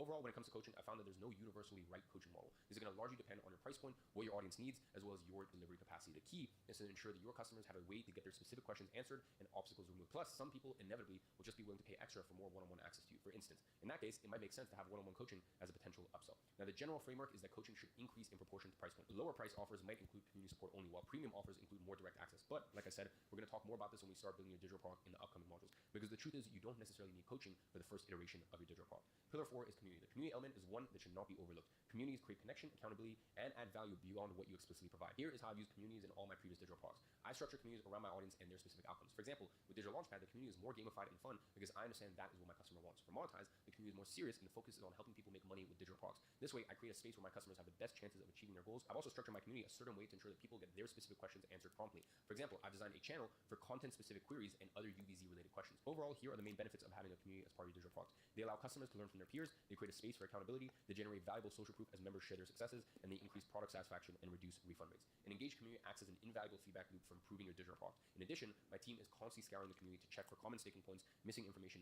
or new opportunities for us to continue to improve our products. When it comes to setting up your community, there's a lot that goes into it, such as choosing structure and channels you want to include. But don't worry, as we will go over all of this in the community setup walkthrough inside WAP. Now let's talk about some other bonuses, which are challenges. One other element you can include in your digital product is challenges. We've experimented extensively with this inside Digital Launchpad quite a few times, and interestingly enough, we're now running one inside Monetize called Monetize Mania. Now I won't go into the details of this because there's a whole module dedicated to Monetize Mania later on, but just so you know this, challenges can be a great way to get people engaged, motivated, and feeling like they're a part of a community of driven individuals. So now that you understand all of the components you can include in your digital product, I want to make something very clear. You don't have to build your digital product the same way I did. Today, I'm showing you what's possible. Like I mentioned earlier, digital products exist in many forms, and you can get creative with it. To be honest, when you're first starting, it's better to keep it simple and create what I call your minimum viable digital product. From there, you can then start to add elements to it. Today, I'm showing you what worked for me, so that way you can take an inspiration and find what works for you. In the next phase, I'm going to show you exactly how to use Synthesize AI to build your digital product for you. But before I go, I want to touch on some of the I've spoken to a lot of customers recently, and I found out some of them really worry about having to show their face with their digital product. They ask me, do I have to show my face to succeed with digital product? And the answer is not at all. The best part about digital products is that you can make money without having to show your face. While many digital product creators do choose Do I have a good face, guys? there's an entire category of what we call faceless digital products that are crushing it. In fact, some of these digital products, like I mentioned earlier, such as spreadsheets, work very well for this. Faceless digital products work because customers often care more about the value they receive rather than who's delivering it. Now, don't get me wrong. If they also like you, then of course that helps. I'm not going to sit here and pretend like it doesn't help, but it's not a requirement. I mean, think about most books you've read. You probably didn't know much about the author going into it, but you remember the lessons they taught you. The same principle applies to digital products. When your product solves a genuine problem for your audience, the delivery mechanism becomes secondary. So here's some faceless digital products that work very well. Screen recorded courses. Instead of appearing on camera, you can create courses showing your screen with a voiceover. This works exceptionally well for teaching software, design, analytics, programming, or any skill that involves a computer. Next is AI narrated presentations. With advancements in AI voice technology, you can now actually create professional sounding narration for slide presentations without having to record your own voice. This can be packaged as courses, tutorials, or training programs. And by the way, I'm sure you guys have seen it on YouTube. I've watched a bunch of these like this before, where it's just like an AI narration over something that happened, or like why this works this way. You know, like sometimes you watch the video and it's some quirky, interesting title, and it'll be like a 15-minute sort of deep dive into one topic. Most of the time, that's actually AI narrated, or someone pays someone very cheaply to do the voiceover. Next is information-based products. Some of the highest converting digital products are information and text-based or image-based products, including PDF guides, templates, and frameworks, step-by-step documents. Next, you have tool-based digital products. These include specialized tools, calculators, or spreadsheets that can provide immense value without ever requiring you to show your face. In fact, let me show you some examples of faceless creators crushing it with their faceless digital products. First, we have Bald Omni-Man, and he's built a digital product business without showing his face. Even though he's shown his face in some videos before, he mostly uses characters he's created and voiceovers to grow his audience on YouTube and shares fitness advice. He then uses his YouTube channel to send people to his fitness program, Adaptive Hypertrophy Program, which helps people achieve their fitness goals. What makes his approach genius is how he's created this character-based brand. People connect with the anime persona he's created, so he doesn't even need to show his face to sell his products. Next, we have Movers Odyssey. Now, this is another channel that focuses on mobility and movement. Without ever showing their face on camera, they sell programs that help people improve their physical mobility, flexibility, and movement. They have animated YouTube videos with voiceovers. Movers Odyssey is able to drive traffic to their website, where they sell detailed programs such as the 4-week beginner program to adapt the ankles and feet. So I hope you are starting to see how fascinating the world of digital products are and how creative you can get with it. Like I said before, the good news is you don't need to show your face, and you don't even need to build it on your own from scratch. You actually have it way easier than I did many years ago when creating my agency programs, for example. Now, I actually don't say this often, but I had to spend millions of dollars to actually create these programs, either in personal cost or getting guest speakers on. The truth is, creating a digital product has always been very challenging, up until now, like I explained in Module 1. Times are changing, and you are right at the cusp of it. Listen, there's a reason I invested generational, eye-watering sums of money to become a co-owner of WAP. This has been my biggest investment to date in my 10-year career. I don't take these decisions lightly, and I've never been this excited to be a part of the space that we're in. So the next module, I'm going to break down in more detail how you don't need to be an expert to start making money with digital products and what I call the autonomous value strategy. So with that being said, I'll see you there.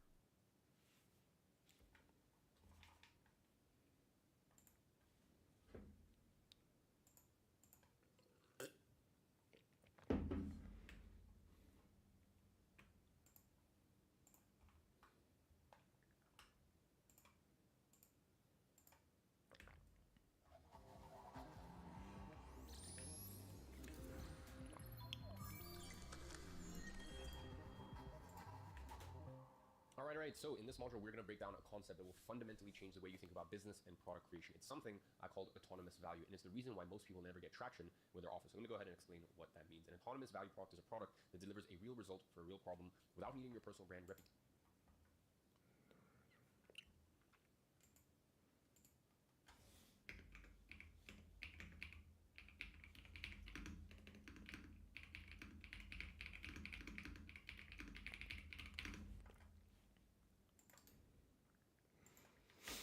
Or credentials carry it. It's not about being the expert, it's about people buying you. It's about building something that's so useful, so well targeted, and so clearly laid out that it speaks for itself. Most people think they need to be at the center of their product. They think their story, their face, their years of experience is what makes it work. But if that's the case, you don't have a product, you have a performance. You built something that needs you to function, and that's not scalable. And more importantly, it's also not necessary. Autonomous value is about removing yourself from the equation. It's about solving a problem so effectively that the buyer doesn't even care who made it. They just want the result. Here's the key idea.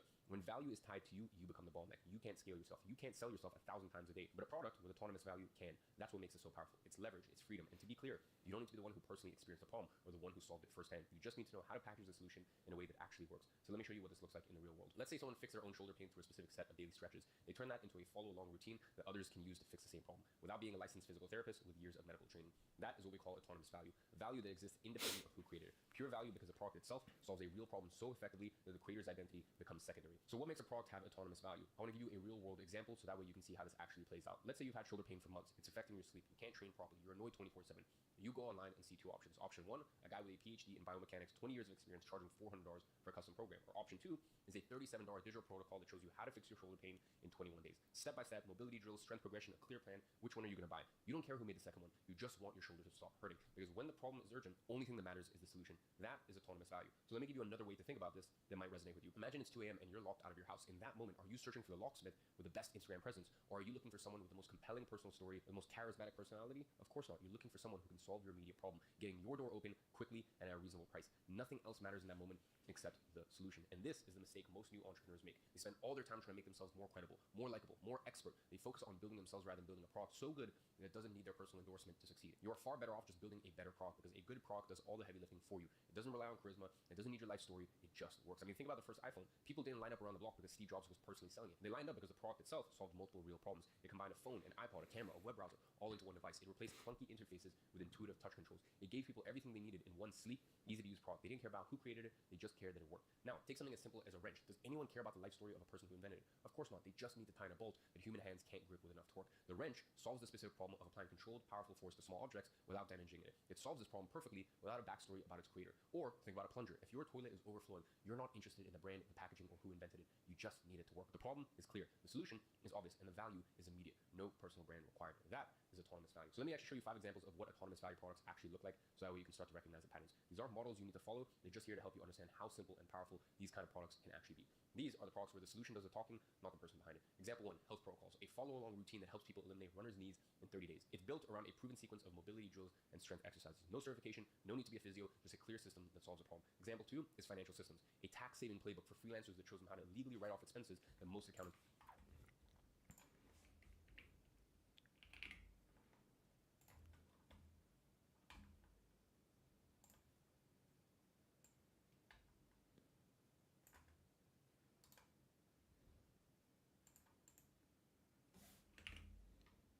overlook. No finance degree, no big brand, just organized knowledge that saves people money. Example 3 is relationship tools, a toolkit that gives people exact scripts and frameworks to resolve tough arguments without therapy. No psychology license needed, just structured tools that turn emotion into progress. Example 4 is productivity systems, a decision-making matrix that help people make fast, confident choices without spiraling into overthinking. No theory, no fluff, just a tool that reduces stress and speeds up clarity. Example 5 is technical tools, a simple code snippet or automation script that saves someone hours of manual formatting. You don't need to be a developer, you just need to give people a shortcut that works. All of these products share one thing in common. They deliver specific outcomes without you needing to be in the picture. The value is built from the system itself. And to be clear, this isn't the full list. Autonomous value can be found in any category. These are just a few examples to help you see how it's done. So now that you've seen what autonomous value looks like and how it can show up in all kinds of different products, at this point, the real question becomes, how do you find a problem that's actually worth solving? Now, this is where most people get overwhelmed. They think they need to become industry experts overnight, spending years getting specialized degrees and investing thousands of hours combing through research papers, analyzing market trends, and deciphering consumer psychology just to identify a viable opportunity. You won't. That is what Synthesis AI is for. Synthesis doesn't just handle basic research. It's continuously scanning the entire internet, processing millions of data points across forums, social media, industry reports, and consumer behavior patterns.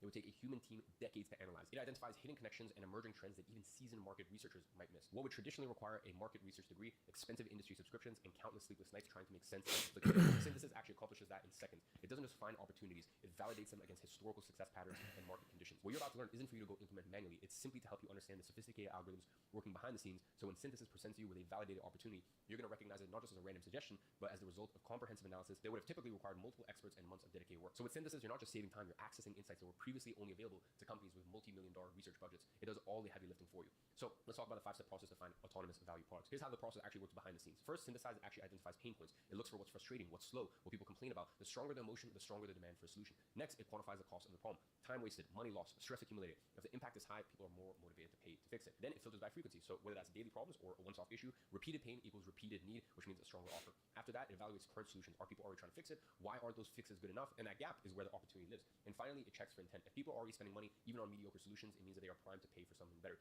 That is the system, and that's what Synthesis runs on. And the best part, you don't need to be an expert in any of it. Let me go ahead and prove that to you. Think of an Excel program that helps small business owners track their expenses, so that way they never need an accountant. No face, no name, it sells because it works. Or a Notion second brain system that increases productivity across all areas of life. No brand behind it, just solves a problem for people who want results. Or a DaVinci Resolve editing template that helps creators produce better shorts. Nobody knows who built it, they buy it because it makes life easier. None of these need personality, followers, or reputation. They work because they solve a specific problem clearly. That is what you are building, and Synthesis is giving you the raw knowledge to do it. They work because they solve a problem, and that is what you are building. And Synthesis is going to hand you the raw materials to do so. And by now, you understand what autonomous value is. You've seen how it works. You've seen real examples. You've seen how Synthesize actually finds the products for you. So the next question is simple. Which one are you going to run with? And once you have picked a clear opportunity, how do you know if it's actually worth building? And this is where we move on to the next phase. You see, you don't need to go find people to survey. You don't need to message strangers for feedback. Synthesize already gives you ideas backed by demand. But before you build, you want to get clear on how your product actually delivers value. So here's how to do that without overthinking. The simplified validation process. Step 1, write the outcome clearly. What problem does this product solve, and what result does it give someone? Step 2, define what makes it better. What makes it clearer, faster?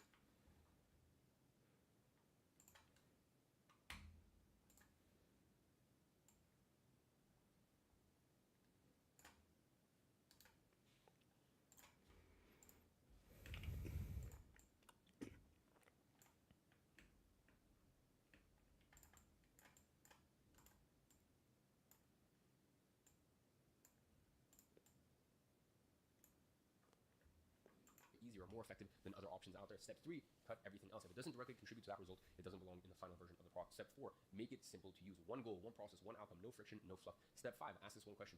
Would someone use this today and say, that's all my problem? If the answer is yes, build it. That's it. No research, no testing groups, no surveys, just clarity, confidence, and action. So let me show you what this looks like. Think about a cookbook. People don't buy it because of the author. They flip through the pages, see meals they want to cook, and they buy it because it solves the problem of, what am I going to cook for dinner that won't suck? That is value. Or a basic budgeting spreadsheet. If it helps students stop overspending and track their expenses, no one cares who built it. They just care that it works. Now consider something like a yachting career guide, a comprehensive resource showing people how to break into the luxury yacht industry, covering everything from required certifications to insider hiring tactics. It could sell for thousands because it unlocks access to a high-paying career that many dream of, but just don't know how to enter. No credentials, no team, no personal brand, just a simple, useful product that solves a problem. And that, as I said, is autonomous value. Now let's talk about the psychology of why this works. People aren't buying your backstory. They're buying progress towards their goals and clarity in a confusing world. They are investing in a better version of themselves, one that's more capable, more confident, and closer to where they want to be. This fundamental human desire drives purchasing decisions powerfully and directly. When your product becomes a clear bridge between where they are and where they want to be, that is when it sells automatically, delivering value that stands on its own merit. Now let's move on to the will it sell checklist. Before investing time and resources into building your product, use this practical sanity check to evaluate its potential. Ask yourself these essential questions. Is the problem you're solving immediately clear to your target audience? Is the outcome your product delivers specific and tangible rather than vague? Does your solution meaningfully shorten the time it takes to achieve the desired result?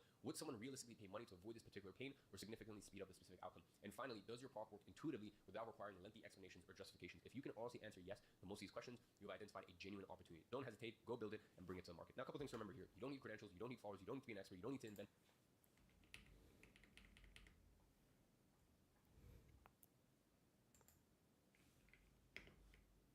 Investing in a better version of themselves, one that's more capable, more confident, and closer to where they want to be. This fundamental human desire drives purchasing decisions powerfully and directly. When your product becomes a clear bridge between where they are and where they want to be, that is when it sells automatically, delivering value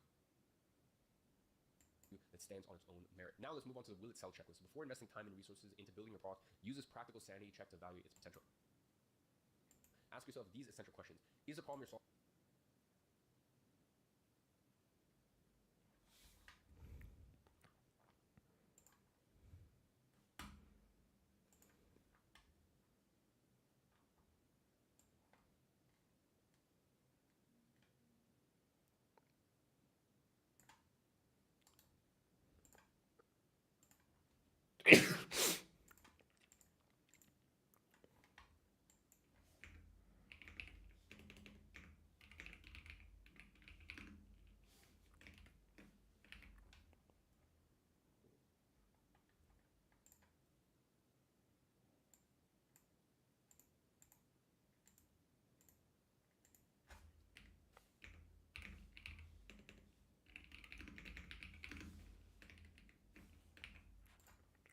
immediately clear to to your target audience? Is the outcome your product delivers specifically rather than vague? Does your solution meaningfully shorten the time it takes to achieve the desired result? Would someone realistically pay money to avoid this particular pain or significantly speed up the specific outcome? And finally, does your product work intuitively without requiring lengthy explanations or justifications? If you can honestly answer yes to most of these questions, you've identified a genuine opportunity. Don't hesitate, go build it and bring it to the market. Now, a couple things to remember here. You don't need credentials, you don't need followers, you don't need to be an expert, you don't need to invent something new, you don't need permission. What you do need is a clear problem and a clean solution. People don't want another personality, they want something that works. Your job isn't to be impressive, your job is to be useful. And in the next module, we're going to break down the winner's effect and show you how to use momentum, confidence, and consistency to stay in the game long enough to win. But for now, let's lock this in and let's build.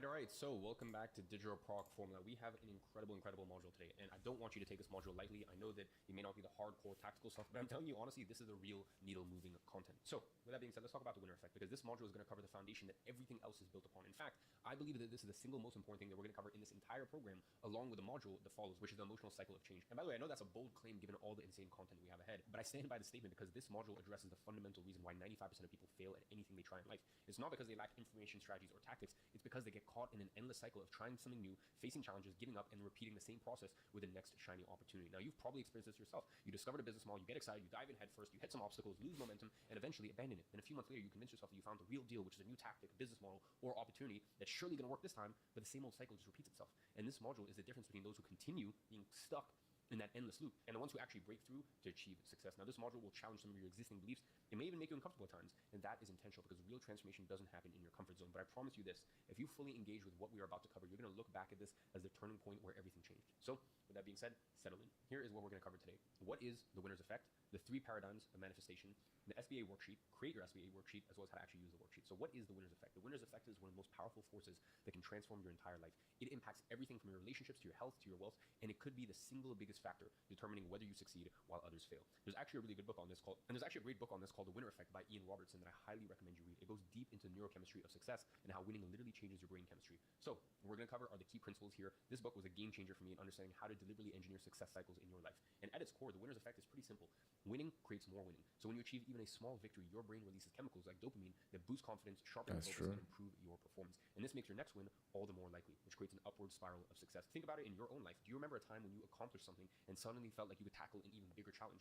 That is the winner effect. Now, this psychological phenomenon plays out in every area of your life. In business, sending your first email to a potential client is a win. Getting a response to your outreach is a win. Setting up your first business meeting is a win. And in your personal life, going to the gym once is a win. Reading 10 pages of a book is a win. Even organizing your desk is a win. Each of these small victories builds momentum that makes the next challenge easier. And the problem is most people try to move mountains when they first start. They set huge goals like, I'm going to make 300 cold calls every day this week, or I'm going to sign 10 new clients by Friday. And then when they fall short, they break the winner's effect. It's like someone who hasn't exercised in years deciding that they're going to go to the gym and suddenly bench press 100 kilos. And then when they fail, they end up hurting themselves or inevitably miss a workout. And instead of seeing their progress, they focus on their failure. This creates a negative spiral and actually causes the reverse of winner's effect, a downward spiral where each failure makes the next failure more likely. And with this, your brain starts releasing stress hormones instead of reward chemicals. Your confidence drops, your focus scatters, and tasks that should be simple all of a sudden become overwhelming. And this is why so many people quit right before they would have broken through. Now, you're actually better off setting smaller, achievable goals, hitting them consistently, and building up that track record of keeping promises to yourself. And that is why I recommend having 2 or 3 key daily actions that automatically build up your winner effect. And I'm actually going to show you exactly what this looks like later on in the module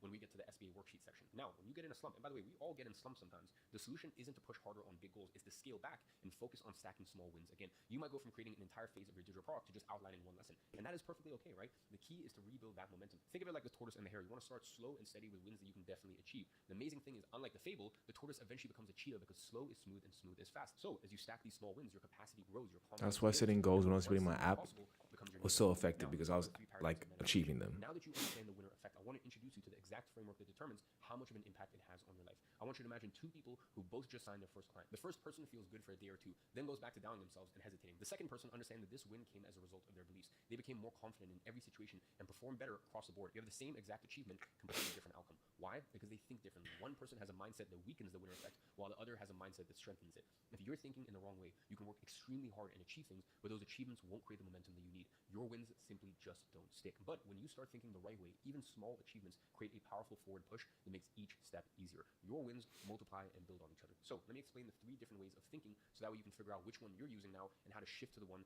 that actually works. Paradigm 1, taking. Now, the taking paradigm is the most basic level of consciousness. In this paradigm, you're primarily asking, what can I get? Or what can I take from the world? world. And growing up, that was the level of energy that I operated in. Bless my mother. I love her to bits, but she grew up as the youngest of 7 in the Soviet Union. She always used to say to me, take as much as you can because you never know when you're going to get any more. That is a massive scarcity mindset. Now, for someone growing up in the Soviet Union as the youngest of 7 children, that was actually a decent philosophy to have in life. You know, it actually made sense. It probably served her well in those circumstances, but I carried that mindset with me, even though my circumstances were totally different to her. And it's a part of the reason that I got my first tattoo at the age of 16, which reads, my cup runneth over, which basically means that I have more than I need. I'm abundant. My cup overflows. And to me, this wasn't just ink on my skin. It was a daily reminder to reprogram my mind away from scarcity thinking. This abundance mindset is absolutely crucial for success in life and business. Why? Because scarcity makes you desperate, and desperation leads to poor decisions in every area of your life. When you believe resources are limited, you operate from fear. You guard what you have instead of focusing on growth. You see other people's success as somehow diminishing your own opportunities, and you rush decisions because you're afraid that the chance might just disappear. But when you believe in abundance, that there's more than enough success, opportunity, and prosperity to go around, you make decisions from a place of confidence and clarity. You begin to see that giving value actually creates more abundance in your life. You focus on creating value rather than just extracting it. You take your time to make the right decisions rather than rushing out of fear. And this mindset shift was one of the hardest but most important transformations that I had to make. And it's why I think that's the mindset I had with my app, guys, honestly. Like, I feel like, since you haven't changed who you are at your core, you will inevitably revert. like for my app, guys, I was literally adding tremendous value. You know, I was spending time to add tremendous value. But, you know, when the course started, this email course, you know, and, you know, I thought like, I need to get rich now. So I abandoned it because I want to get rich now. But then again, you realize that your primary question shifts to, what do I need to do to get the results that I want? Most hardworking entrepreneurs operate from this paradigm. They understand that success requires effort, and they're willing to roll up their sleeves and get to work. And by the way, this is absolutely necessary. You can't achieve anything meaningful without action. But the limitation in the doing paradigm is that you're still fundamentally the same person, just with better tactics and stronger work ethic. You haven't addressed the underlying beliefs and ideas that drives your behaviors. Paradigm 3 is being. Now, the being paradigm represents the highest level of consciousness. Here, your focus shifts from what are you doing to who are you becoming. And the primary question changes to, who do I need to be to achieve the success that I want? When you operate from the being paradigm, success becomes so much more natural because your identity and beliefs are aligned with your goals. You're not fighting against yourself anymore. The actions you need to take. That's also the same issue. Like, literally, it has been a will battle, you know, till this day, with just like literally with this course, and most importantly, like my binge eating, right? Like, ever since I've realized that I could get away with binge eating, like I could eat and, you know, get fat for one day and recover, like, you know, like to not gain too much fat, or that I could not lose my physique entirely if I just binge eat. That created a cycle where I had allowed it to be okay. But realizing it now that it's not okay, because I will get fat, right? Like today, I'm fat, right? Tomorrow, if I eat binge eat, I'll get fat. And yes, if I eat binge eat today, you know, take 2 weeks off or cut it down, whatever, I may lose the weight, but I'm not going to proceed. I'm not going to progress. And if I want to become, you know, aesthetics as fuck and lean, then I can't be doing this shit, you know? And I guess in my mind, I just never really made that, you know, realization that, not the realization, but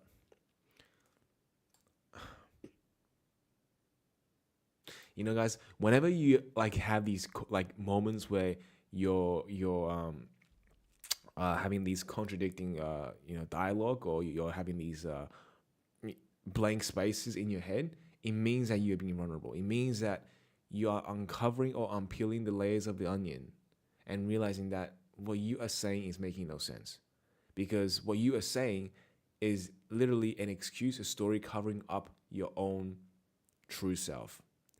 And for me, the fact is probably that I am not. Is that the reason why I choose to binge is because it's still an avoidance, right? It's still an avoidance. Whenever something happens, you know, whenever something gets stressful, the first thing comes into my mind is that, you know, maybe I should do something else. Maybe I should binge eat, or it was how it was before. Or when success comes, you know, when I was, you know, building my application, when I was, you know, gaining these winner effect, as he so says, I would have these moments where like I was like, oh shit, man, I'm winning. Let's just go celebrate. Let's just go, you know, binge it. Let's just do something else. So it's not the matter of whether it was stress or victory. I default that action as a way of either reward or escape. And I have to break free from that thinking, because complacency got the best out of me 3 years ago. And it can be so dangerous because you won't even know that you're being complacent because it feels so good when you're winning that your, dopamine and all those feel-good chemicals is blocking your focus and clarity to the fact that if you choose to relax, then everything's all over. But during that moment of relaxation, you won't even feel so bad about yourself. You won't feel bad about yourself because you feel like you're doing this not because of the mercy of your stress, but you're doing this because you're rewarding yourself. And when that belief gets into your head, doing the wrong thing from that point forward will feel less guilty until you realize that, oh shit, I am getting fucked up. And then it's too late. From who it is.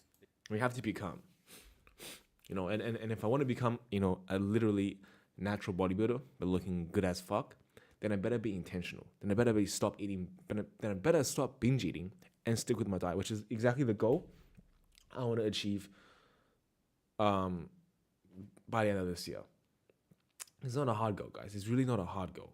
It's not a hard goal. Rather, I find it more easy to achieve my cutting goals because, I felt like that, I don't know why, but, it was definitely easy to achieve my cutting goals because, you realize that, okay, I'm cutting now, so I have to eat less. But if you're bulking, then it's like, okay, maybe instead of just saying I'm gonna bulk, let's just try be more reasonable and just gain less fat. But when you're bulking, guys, you realize that, okay, I can eat more fat food, and if I gain too much weight, then I can justify for it, right? It's not really how it should go, and then you're gonna become like a fat fuck, and that's not something I want. So I gotta be careful. Think about someone who identifies as a fit, healthy person. They don't have to force themselves to exercise or eat nutritious foods. It's simply who they are. The same principle applies. That's true, and that's literally why it was so easy for me to follow my diet and stay so disciplined when I did not introduce this binge eating bullshit. To not take on moderation. This moderation bullcrap. Honestly, guys, it's the same thing with me playing games and watching TV. Moderation. You don't need moderation. Now, having moderation of something is literally the biggest lie ever. Don't have moderation of your bad habits. Have moderation of something better, right? Instead of playing games, instead of binge eating, go have some healthy habits, right? Go read a book. Go learn a new language on Duolingo. Go do something else that is aligned with who you want to become. And the reason why I think moderation kills a lot of people's potential is when they have that moderation that still is who they used to become or who they are now. They're still constantly reminding themselves that, or reminding their future self that no, you still have to be who you are. You still have to be who you are. And they do this by pulling themselves back every single time by consuming moderation stuff, habits, and behaviors that had got them the person they were before. They have you can't have moderation of who you were before. And that is something I need to understand from my thick skull. That I am not a mukbang YouTuber. I am not a eating competitor, eating competitor. So I am no longer gonna try these massive calorie challenges alone because I'm trying to achieve some big numbers and stuff my face with food. I'm not doing that anymore. I am simply an athletic athlete, an elite athlete for that matter, a 1% bodybuilder, naturally. And I am someone who is going to provide, I don't even know what I'm saying anymore, but you get the point. To be that person, to be someone who's going to have success in the online business, to be an entrepreneur, to live in freedom, I have no time to play games. When you see yourself Watch as a YouTube, successful creator, pointless YouTube, and do pointless shit. It just becomes part of your identity rather than something you have to push yourself to do. And here is where this connects directly with the That means I need my clarity. That means I'm going to start fasting in the mornings again. achieve something, but since your focus is on extraction rather than growth, these wins don't build momentum. In the doing paradigm, the winner effect works, but is limited by your underlying beliefs and identity. Your wins create some momentum, but you're often fighting against yourself internally, which dampens That's the effect. true. In the being paradigm, the winner effect becomes exponentially powerful because each win reinforces who you're becoming, not just what you're achieving. And this pairs perfectly with how the winner effect works at a neurological level. So that means I was not actually being in the stage of being who I was, but rather I was just doing. Because every win felt like an achievement, but it didn't really, like, I was still pulled back by my old habits, right? But being like, I think that's the misunderstanding like you have like with reading psychology books and just internal self-help books, because sometimes you feel like you're actually, doing more, like you're doing better than you actually are, but the truth is you're probably not. And actions align, your brain produces a stronger reward response, creating a more powerful. Because if you are, then you wouldn't be most successful people operate where you are now. Then you wouldn't be poor, you wouldn't be unfit, you wouldn't be lonely, you wouldn't be any of it, because you would have all the things you want in life. Paradigms. You might be wondering, how do I actually put this into action? And this is where the SBA worksheet comes in. The SBA process stands for See, Believe, Achieve, and this is a process I've personally used for years and has been transformative in my own life. Looking back, this approach was crucial for me. I had to completely reprogram how I thought about success and abundance, and this SBA worksheet was a key part of that journey. Now, I remember when I first started doing this work, writing down affirmations felt strange, even uncomfortable, and some people are scared to do affirmations because it makes things real. When you put that pen to paper, you've actually put your intentions out there into the world, but that is exactly why it's so powerful. What's amazing is that working through your SBA worksheet only takes about 15 to 20 minutes out of your day. That's it. I'm gonna do when I come back from the gym. SBA worksheet. Work. Let's run that. Let's run that go down.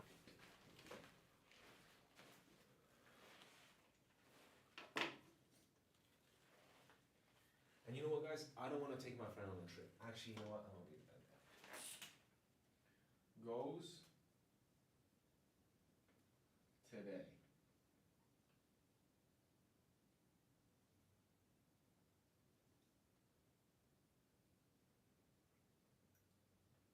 Complete SBA worksheet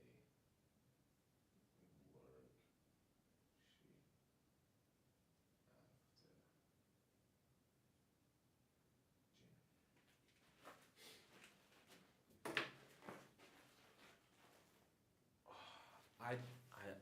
I literally slept so horrible yesterday. Like I probably only got like 6 hours of sleep. No, probably less.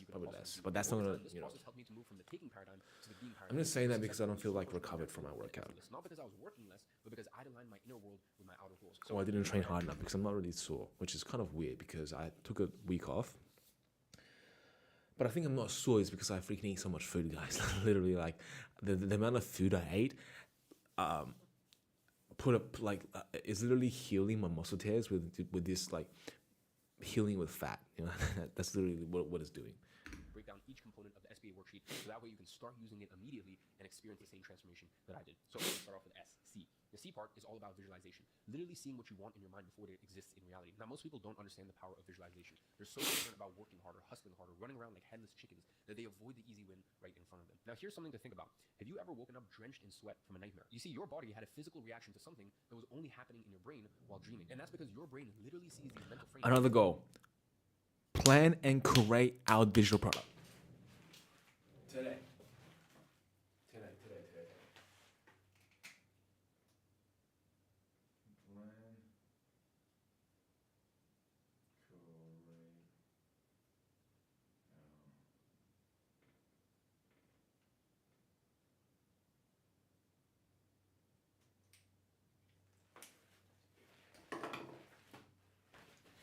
And it's not gonna be just like any product, guys. I'm not just gonna say like, make me a product. I'm actually gonna try and make a product and take care of it. Like actually editing my YouTube videos for once, which I never goddamn do anymore. Visions in your mind and interprets them as real, creating physical reactions. Your brain can't distinguish between something that it visualizes and something that it actually experiences, especially when you attach emotion to it. It literally cannot tell the difference. With that one simple fact, you can shape your beliefs, shape your vision of what's possible, and change how you carry yourself in every situation. In my own life, visualization was one of the biggest reasons I was able to achieve success at a young age. I would visualize specific outcomes, scenarios, and even how I would actually handle those challenges before they even happen. And this created a mental blueprint that my actions naturally followed. The B stands for believe. You see, once you've seen it in your mind, the next step is belief. Putting those intentions out into the universe through affirmations. Visualization is all internal, but affirmations gives you a chance to project it out into the real world, whether written or spoken. And personally, I've been doing written affirmations for years, and I find them more effective for me. Now, I know that some of you guys may be rolling your eyes and thinking that this is airy-fairy stuff. It's not. This is some baller, heavy, hard-hitting stuff right here. The stuff you're learning in this module is next level. I know it might look like it's airy-fairy, all this stuff, but I'm telling you, this is some real gangster shit. Like, this is really, if you implement this correctly, like, this is how you get hardcore results. I know because I did this process. Every single time I had like the craziest jumps in my life, I did it, then I kind of stopped looking at my SBA, and then I'm like, okay, like this is literally on my mirror. And I remember I revised my SBA in 2022, and every 3-4 years, you kind of like go like this, and then you like have steady small growth, or maybe you plateau, and then you have that 1 year where just like everything shoots up. Those years almost aligned with when I revised my SBA. Like I actually refreshed my SBA worksheet and started looking at it every day. And that is where we move on to A, which is achieve. You see, the final part is achievement, taking aligned action that flows from your vision and beliefs. This is where most people get it wrong. They visualize the outcome and not the actions needed to get there. If you're visualizing yourself sipping a pina colada by the beach, stop it. That actually doesn't help. It doesn't do anything. That's just daydreaming. That's not visualization. That is daydreaming, okay? Instead, visualize the actual skills, characteristics. Okay, so I have been doing visualization wrong too, because I'll think about me being on a stage and presenting, but I'm not actually visualizing myself learning how to present. So I have these grandson visions, like when I have bus rides, right? I'll think about myself, showing a stadium of audience full of this product, and I thought that's visualization. And in the moment, I thought I had a good vision, but accordingly, to Iman, it is not a vision. It is just being daydreaming. A vision should be visualizing character skills and actions. That makes sense as to why I still have doubt in myself when nothing changes, when I have these visualizations, because I'm visualizing on a dream, but not actually skills. Visualize yourself taking consistent action, staying focused, going through tough challenges, but pushing through. I get people telling me all the time, for example, people are like, but if you visualize challenging things happen, like, aren't you manifesting it? I'm like, no, I'm preparing. And there's two outcomes. Either it's as hard as I visualize it to be, because I'm trying to visualize the hardest situation, and what I would do to actually deal with it and push past it and still succeed. So it's like, either I'm well prepared, or I'm like overly prepared. So visualize.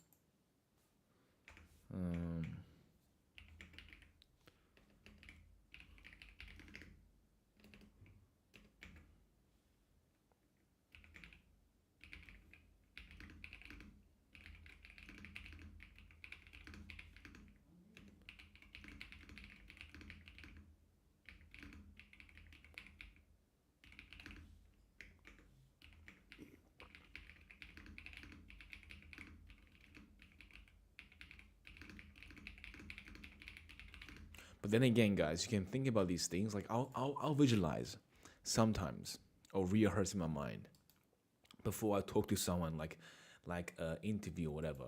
I'll think about something, and I'll think about what the other person will say. Or, for some real life examples, I'll, meet these new people at work, whatever. I'll meet new people, and I'll have this exact thing I want to say to them on that day.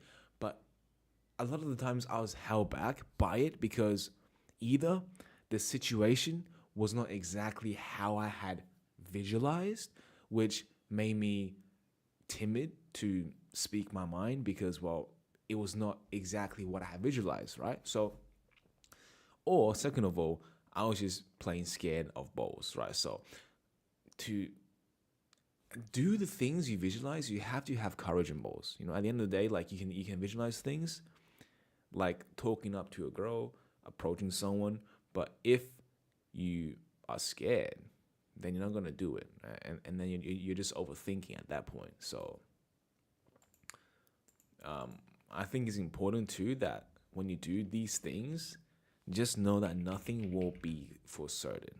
And sometimes if you have no experience, like me when I visualize, you are gonna your visualization will be so far off of what is actually happening, which creates a barrier of you actually doing it because you don't know what to expect.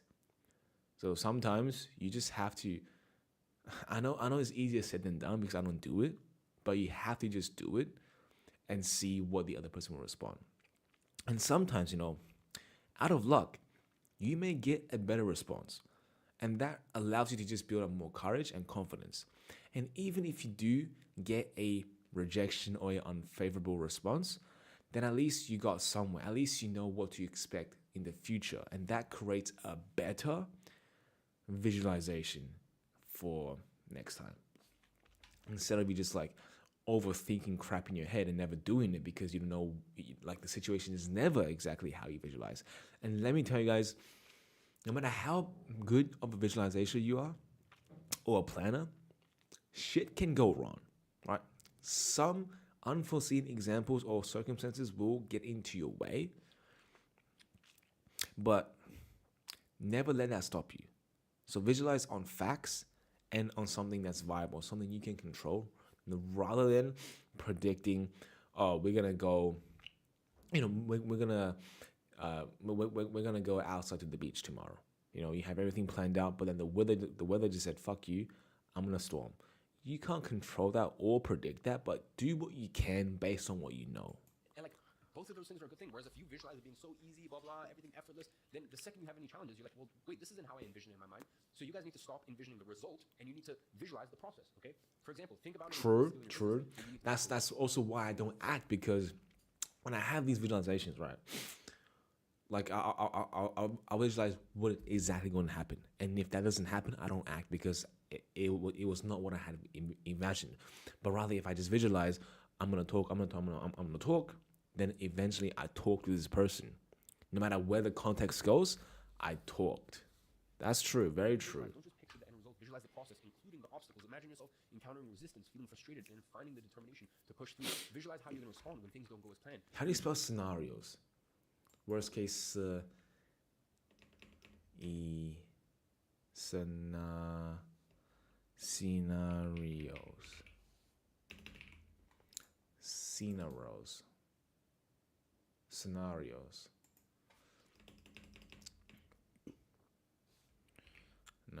scenarios. That's closer, but not quite right.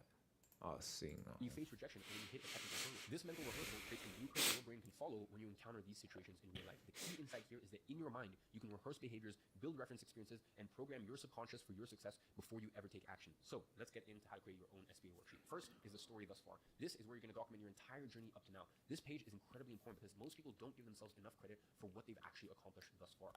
Adding photos, showing snippets of your life from childhood to now. Think about your life as if it was a film. How would someone describe it? Include the struggles, the challenges you face, the obstacles you've overcome, and the moments that shaped who you are today. For example, in my own worksheet, I included photos and stories about growing up in Russia until I was 4, my mom bringing us to London, and starting my first business when I was 14 years old. Then we move on to the next chapters. Here is where you're going to outline what comes next in your story. This is where you can be as grandiose as possible. Who else is going to be your fan if you're not going to be your fan? You should be your number one fan. Now, some of you might read someone else's worksheet and think, this person thinks so much of themselves, but you have to be like that. You can still be humble through your actions. To me, humble isn't like, sometimes I think people are like, oh, he's humble, or she is humble because like they're not willing to talk about their accomplishments, or they're not, they don't dream too big. For me, it's like, if you dream big and if you accomplish a lot, good on you. That doesn't make you not humble. For me, being humble is like always being a student of the game and always knowing that just because I accomplished this doesn't mean that I can just kick my feet up. So for me, being humble is just knowing that like, okay, what got me here won't get me there, right? So as I said, you can still be humble in your actions, but in this worksheet, dream big. So let's talk about Life's Vision. Now, by the way, just, I don't share real time. Okay, so this is my SBA from 3 years ago. I love you guys to bits, but I'm not gonna show you like my real time, what I'm going through, because a lot of stuff, like there's also a lot of the stuff that I show to the world and I announce, like even investments in companies, things I'm working on. There's usually a 6 to 12 month delay, as in I make a big move and then I talk about it 6 to 12 months later. So a lot of stuff obviously I can't show or disclose. But anyways, and the reason I bring that up is there's some stuff in this that I actually haven't included in my latest one. Now for this section, choose 5 words that represent who you want to be and include the pictures below. These shouldn't be just random positive traits. They should represent the core identity that you're stepping into. And for each word, find an image that viscerally represents this quality to you. Every image should trigger emotion and connect to your vision. They should fire you up every time you look at them. In my own worksheet, I include words like reformer, visionary, truth seeker, and billionaire. Then I add images that carry personal meaning. On the top left, I include a scene from Great Gatsby, and that's a moment where he's actually looking to the light. And this image resonates deeply with me because growing up, I was often alone. I'm an only child. And I would look up at the stars from my windowsill. Even at 8 or 9 years old, I'd stay up late reading books instead of sleeping, and my mom would come in and shout at me for being awake at 1 in the morning with my nose in a book. There was something about looking up at those stars that made me feel connected to something greater. Like I was destined for more despite my circumstances. And to be honest, this image still makes me tear up when I look at it because it's honestly like looking at me. And it captures that feeling of knowing that I was meant for something bigger. I was meant for something significant, even if my reality didn't reflect it. In this SBA, I also included Elon Musk, not just because of his success, but specifically because of the company culture that he's built at Tesla and his other businesses. The way that he approaches problems and builds organizations that reflect his values is something I deeply respect. Now, another powerful image for me is Conor McGregor and his wife. Now, obviously, this is 3 years ago I created SBA. A lot of things have changed with Conor McGregor, and maybe there is still lessons to be learned from that photo, but now really really what this represents to me is something that's extremely important to me, which is the idea of building success while maintaining strong personal relationships. Growing up without a strong family unit, just me and my mom, I value this even more. I want to do marriage and family right. For me personally, if I ever get divorced, like, it's not a question, and I take that stuff very seriously. Like, I think a lot of people meet someone and fall in love, and they're gonna think they're gonna live happily ever after. Like, for me, that's a very big life decision, and that's great. But for me, like, a life partner is a life partner. Like, for me personally, till death do us part. Like I actually mean that. So having a strong woman by your side while you build something meaningful represents a core value I aspire to. And all I can say is I'm extremely blessed to have had that experience. And my private life I keep very private, and I don't talk about all that stuff. But I can tell you that having a good woman by your side is incredibly powerful. And this photo for me, it sparks a lot of emotion. And I guess now with some of the things that have transpired since then, it's like it kind of shows that sometimes when you lose touch with God, maybe a woman who keeps you grounded, things can spiral, and they can spiral quick. So I guess this image has a new meaning to me. Now, on there, I also included Drake as well, which I guess is funny because 3 years later, he's had some issues in this previous year as well. But for me, still, it applies. And for me, it's not just his music. It's because it represents his staying power. He's managed to stay on top for so long, while I've seen countless others in my industry come and go. And he embodies the ability to maintain your love for what you do and stay relevant and stay on top of the game and be a student of the game year after year after year. I also included an image of the first school we built in Nepal. This is back in 2019. And this represents the impact I want to have beyond just business success, creating real change in the world and helping others. And finally, I added a scene from The Pursuit of Happiness. This is a film I've watched probably 10 plus times, and I'm not really a big fan. I actually wrote one of this. Will Smith's character. The struggles resonate deeply with my own experience. I think last year. That period where my mom would hide her bank statements from me. And I never really achieved the goals that I wanted to. Until we got no money left. And I used to look at how much she was earning from her job and our expenses. And So I'll look over and I'll re-edit it for sure. She used to work as a receptionist for an NHS. Actually, it'll be funny to see what I actually wrote 1 year ago. I think it's about like something like I'll still do like working on my SMMA business back then. I'm pretty sure. God.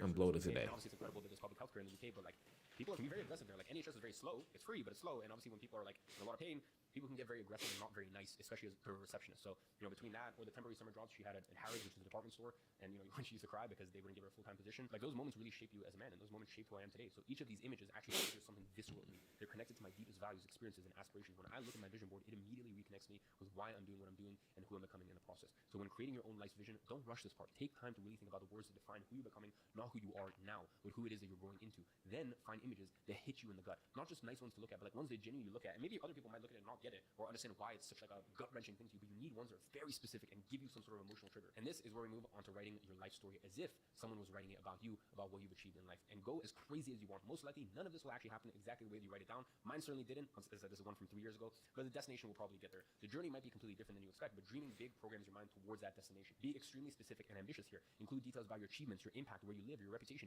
everything. And now it's time to make everything tangible and actionable. So list your top 3 priorities. Make these specific and measurable. These should be stretch goals, but ones you genuinely believe you can hit. When you look at your goal halfway through the year, you should believe that it's still achievable. For your digital product business, these might include launching your first course and getting 10 paying students, building an audience list of 10,000 subscribers, or generating $5,000 in monthly digital product sales. The key is setting goals that are ambitious enough to excite you, but realistic enough that you don't subconsciously sabotage yourself because they seem impossible. Next, we move on to daily success rituals. This is where you define your hygiene standards, the non-tangible actions that automatically build up your winner effect. These should be things that if you don't do them, it would feel disgusting, as if you weren't brushing your teeth. For example, waking up at a consistent time each day. Maybe 6:30 a.m. on weekdays. By the way, it could be 8:30. I want to make something clear. I wake up at 9 or 10 o'clock. Okay, so I'm not an early riser. Now, bear in mind, I also go to bed at 3 or 4 a.m. So like that's just a schedule that works for me because I have a lot of businesses in America, where our offices are. So like East Coast, even West Coast time zone, I'm operating in those time zones a lot. So it doesn't matter what time it is that you wake up. I'm not one of those people who believe that you can only wake up at 4 a.m. or 5 a.m. and that's how you're gonna be successful. I wake up at 9, I wake up at 10, and no issues. But the most important thing is that I have my morning routine where I wake up at the same time every day. Now 9 or 10, basically, it just depends on like jet lag. I do a lot of traveling, so I give myself a 1 hour buffer. But in general, same time every day. Now next one is not checking your phone before a certain time, getting in a deep work session before lunch, or reading 20 minutes before bed.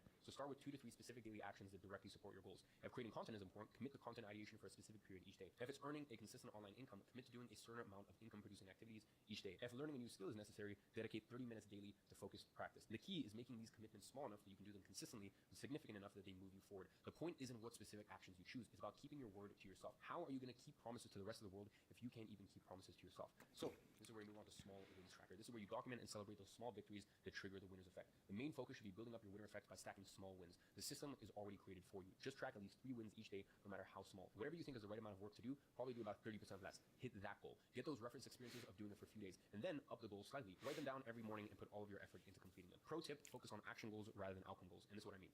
For example, if you're creating content, instead of gain 100 new followers, set the goal as script, record, edit, and post once a day. You control actions, not outcomes. At the end of the day, I hate to break it to you, but you can do everything right and not achieve your goal. And that's just a part of life. So to me, there's no point in like setting results-based goals. I like to set action goals because as long as I'm doing all the actions that I can do to achieve the goal or achieve the outcome, then yeah, I'm just doing my best here. So moving on, it's better to set a goal for 3 tasks, accomplish them all, and celebrate that win than set a goal of 10 tasks, then accomplish 5, which is still great, but you feel like you failed because you didn't keep your word to yourself. This tracker helps you maintain the perspective that success is built on small, consistent victories, not occasional, massive breakthroughs. Then we move on to affirmations. This section is where the belief part of SBA comes in. First, you need to see something in your mind. You need to visualize it. Only then can you believe it by putting your intentions out into the universe through affirmations. Then you need to act on it, and only then can you achieve it. So include affirmations directly tied to your goals. I will easily achieve this goal by this date. Then add personal affirmations about your mindset, your relationship with work, your self-discipline, and your greater purpose. Every morning, read through them. Put them somewhere, you'll see them every day. A bathroom mirror while you brush your teeth, above your kettle as you make your coffee, or as a background on your phone. Now, this worksheet is meant to be used daily. Every morning when you wake up, look at your story thus far, look at the next chapters, look at your life's visions, look at your year's goals,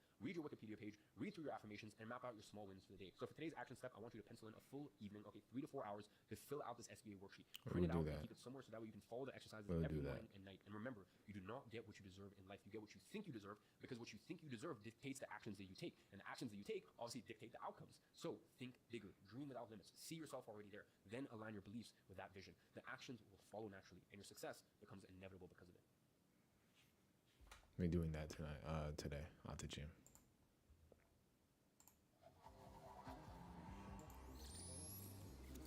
What's the time? 9 o'clock. Ladies and gentlemen, welcome back to another module of Digital Product Formula. This is a module about the emotional cycle of change, and it's a concept I used to run all of my clients through during my onboarding process back in my paid traffic agency days, and still to this day is something I firmly believe everyone should understand. You see, when you recognize the cycle, you gain an advantage because you realize that struggle isn't a sign of failure. It's actually a necessary step on the path to success. You must understand the cycle because you are inevitably going to go through it in your own personal journey, whether it's in business or just in life in general. This concept explains why 95% of people fail with most ventures they try in life. But today, I want to show you how to make sure you're part of that 5% that breaks through to success by using these emotional challenges as stepping stones rather than just stumbling blocks. So here's what we're going to cover today. What is the emotional cycle of change? The 5 stages of the emotional cycle of change, the cycle of failure, 4 actionable mindsets, as well as the bottleneck identification protocol. So what is the emotional cycle of change? It is an inner journey composed of 5 stages: uninformed optimism, informed pessimism, valley of despair, informed optimism, and then lastly, success and fulfillment. So I'm going to walk you through each stage and how it directly applies to building businesses and life in general. My biggest goal today is to help you recognize that hitting obstacles isn't a sign you're failing. It's proof you are on the right path. Once you understand this pattern, you're going to have an unfair advantage over 95% of people who quit too early. So with that being said,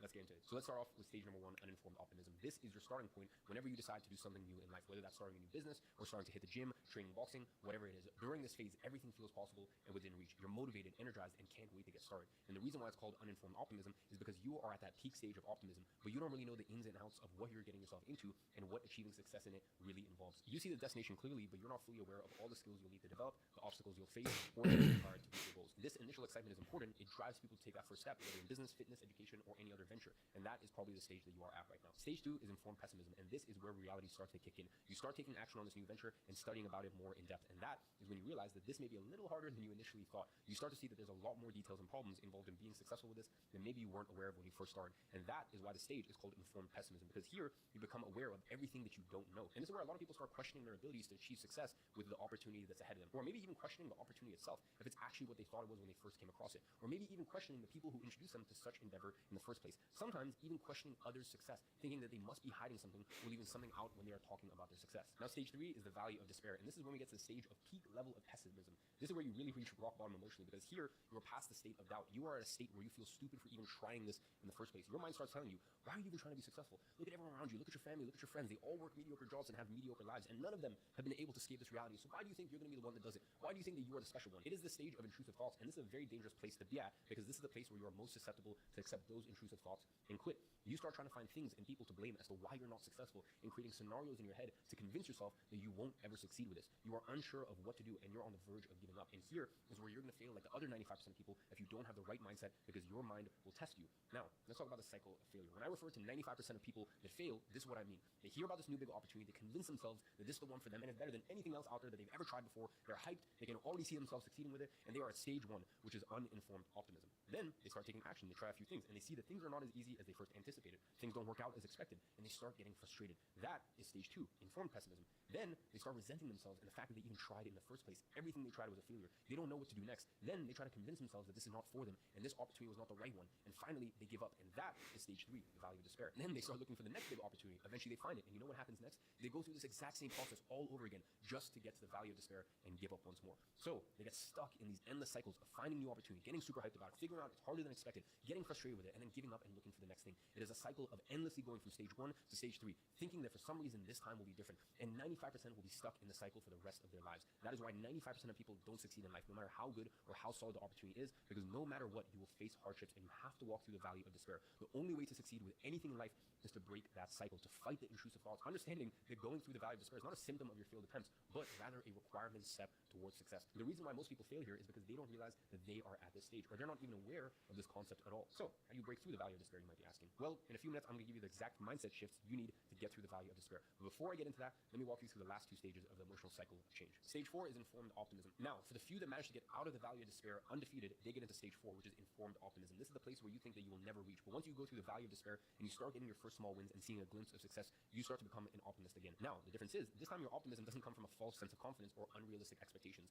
Rather, it comes from your own experience, the knowledge of this industry that you've developed along the way, as well as the small wins that you've started to collect throughout your journey. Your expectations are now aligned, and you've accepted that you're not going to be great overnight, that it will take some time. But most importantly, you know exactly what you need to do in order to achieve the success that you want to achieve, and you know exactly what action steps you need to take in order to do so. And that brings us on to stage 5, success and fulfillment. Okay, you will know exactly when you reach the stage because you're going to start seeing consistent results. You would have found proof of concept, and you're going to be able to see that the things you do simply work. In short, you will get to a point where you are running a successful business. Now, here are 4 actionable mindsets. I want to give you some actionable advice on how to actually progress through these stages and what mindsets to adopt when you go through them. So here's a list of 4 actionable mindsets to adopt throughout the cycle of emotional change. Mindset number 1: you cannot skip stages. You must go through all the stages. There is no such thing as succeeding in this game without going through the valley of despair. We have all been through it. I still go through it to this day in industries, endeavors, blah, blah. Like, I still go through that moment of like, wow, I actually have no idea what I'm doing here. And by the way, like, you can end up going to the valley of despair many times throughout your career. It's just as time goes on, you're like, I've been here before. I understand that this is natural. This is normal. Like, I'm going to get past this. This is okay. All right? So you have to remember, your suffering is part of the way to success, and it's simply a stage that cannot be skipped. Things like hard work, getting frustrated with your results, and feeling like your efforts are not paying off, it's all a part of the journey. So just remember that whenever you do go through that stage, because it will happen. Being aware of the fact that you're experiencing the symptoms of that stage is actually the first step to ensuring you get out of it and progress to stage 4. Speaking of that, let's get to mindset 2, confronting your true self. When you're doubting yourself or thinking about giving up, ask these 3 important questions. Is this truly what I believe, or is this situation being forced on me? Number 2, is this a limiting belief that's holding me back? And number 3, what's causing these thoughts? Is it comparing myself to others' success or setting unrealistic expectations? I recommend journaling daily about these thoughts. Write down what causes them, how you react, how your reactions affect your results and mood. Remember, we can't control what thoughts pop into our head. They just happen. What we can control is how we respond to them. This skill of emotional regulation is actually my greatest strength. Many people think I succeeded young because I'm smarter or more talented. That is not true at all. I started just like you, maybe even less prepared since I was so young and inexperienced. But this emotional help controls you think clearly when others panic. Most people make their worst decisions when they're angry, frustrated, or sad, often causing more damage than the original problem. So the emotional harm you cause yourself is usually worse than the actual situation you're facing. As the saying goes, choose not to be harmed and you won't feel harmed. I developed this skill by consistently examining my thoughts, understanding where they come from, and recognizing how they affect me. Now let's talk about mindset 3. You see, the third mindset is to approach the valley of despair as a rite of passage, something that everyone has to go through. When you reach the valley of despair, I want you to be proud. I want it to be something that you actually look forward to. A rite of passage is a ritual that different types of tribes have gone through for thousands of years around the world. It's such an amazing thing because they basically represent the moment you grow into the ultimate, most powerful version of yourself. It's usually the ritual that boys go through to complete their transition into man and an adult. And the thing is, these rituals pretty much all the time, they're not easy, they're painful. You have to suffer because that's the only way that you're going to create the grit and stress tolerance needed to be your most successful self.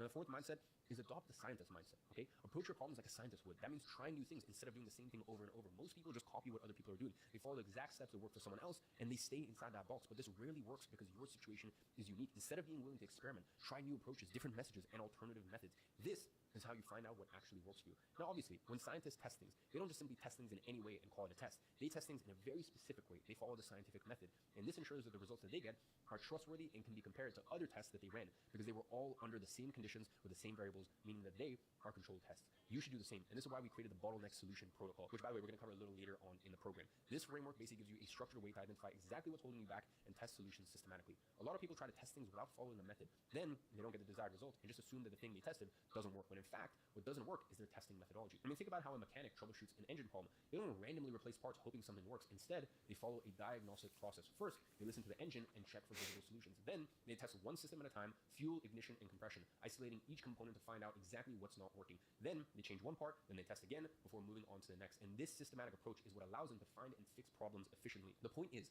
when things aren't working, Remember this scientific approach. If you want different results, you must try different things, but test them properly. Now, this testing approach is why we created our bottleneck identification protocol, which helps most when you are stuck in the valley of despair. A bottleneck is the one thing holding back your entire progress. Think of it like a narrow spot in a pipe. The water can only flow as fast as the tight spot allows, no matter how much pressure you add. And in your business, there's always one main thing stopping you from getting to the next level, whether that's getting your first sale or going from 5 to 10K per month. Working on anything else wastes your time and your energy. So we've created a step-by-step way to find and fix these bottlenecks. And this helps most when you're in the valley of despair because it gives you a clear path forward instead of letting you spin your wheels. Later in the program, we're going to go deep into our bottleneck module where I'm going to show you exactly how to find and eliminate what's holding you back. But for now, let's focus on building a solid foundation over the next 2 phases. Should you do these properly, you're going to find you may not even need the bottleneck protocol as often because you're going to be set up to get your first sale in no time. So with that being said, I hope you enjoyed this module and I'll see you in the next one.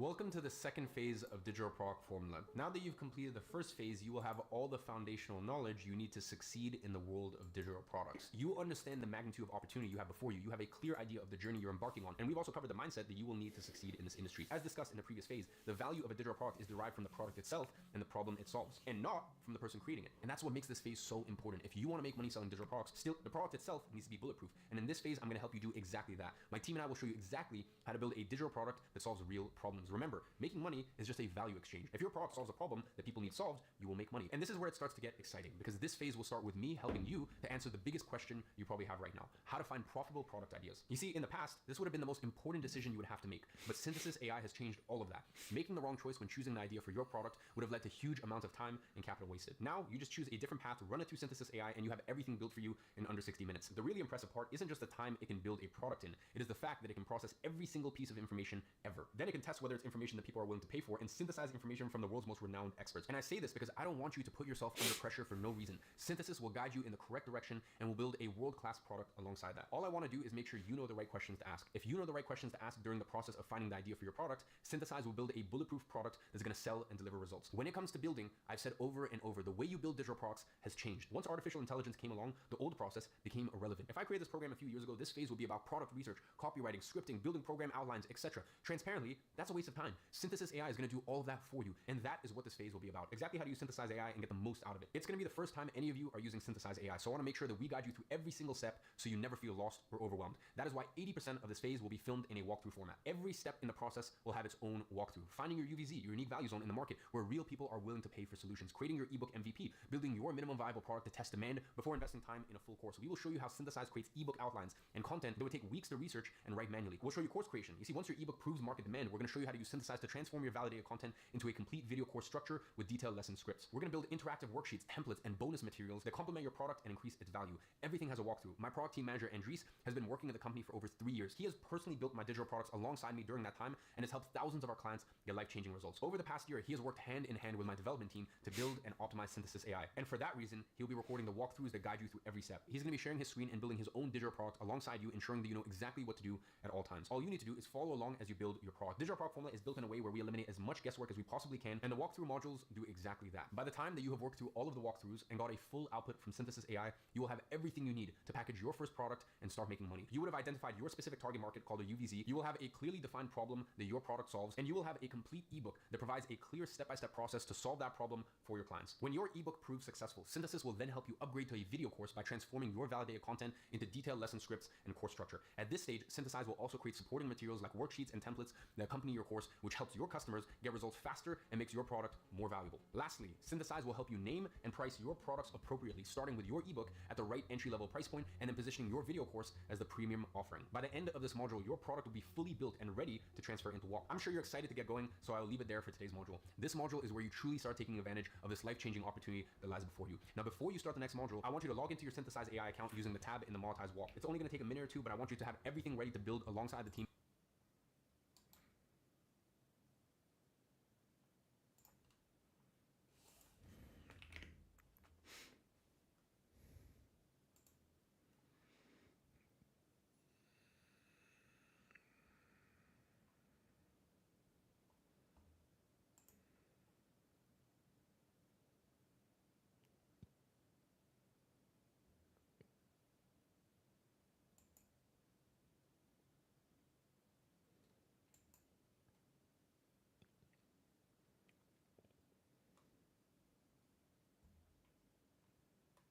How's the UI, guys?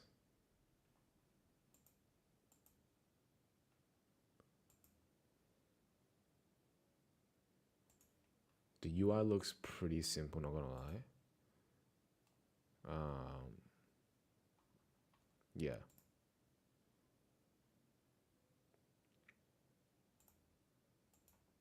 And as you watch the modules, it's time to start building, and I'll see you in the next one. The UI is pretty simple. It's mainly like how they config ChatGPT to this. Because I know for sure they did not make a whole new ChatGPT for this. That's for sure. Let's watch this at 1.5 still. All right, welcome back to Digital Product Formula. Now today I'm going to go over what makes a digital product truly profitable. Now before we begin, I want to reassure you that you don't need to memorize everything in this module. In fact, when you use Synthesis AI to build your product, it automatically incorporates all of these principles for you. Think of this module more as just me giving you the knowledge to understand why your product will sell, rather than just a checklist of things that you need to manually implement. So, the application of knowledge. Let's start with a fundamental truth. Information actually has no value. Applied knowledge is what has value. Information is everywhere, and most of the time it's free. It's on YouTube, it's on Google. People aren't going to pay you for more information. They're going to pay you to help them apply that information to their lives. Just look at driving instructors, personal trainers. People apply that information to your life.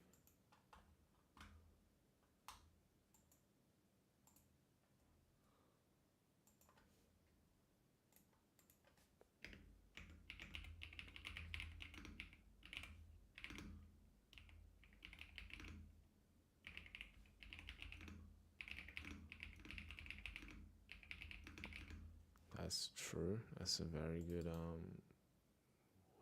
way to say it. Tennis coaches, right? Like, even when it comes down to Excel, yes, I could look at 50 different YouTube videos and piece together the way that this person speaks and the way this person speaks, or I could just buy an Excel course and be like, okay, cool, here's an expert that's just gonna run me through all of it step by step. Or let's say a chess course, for example.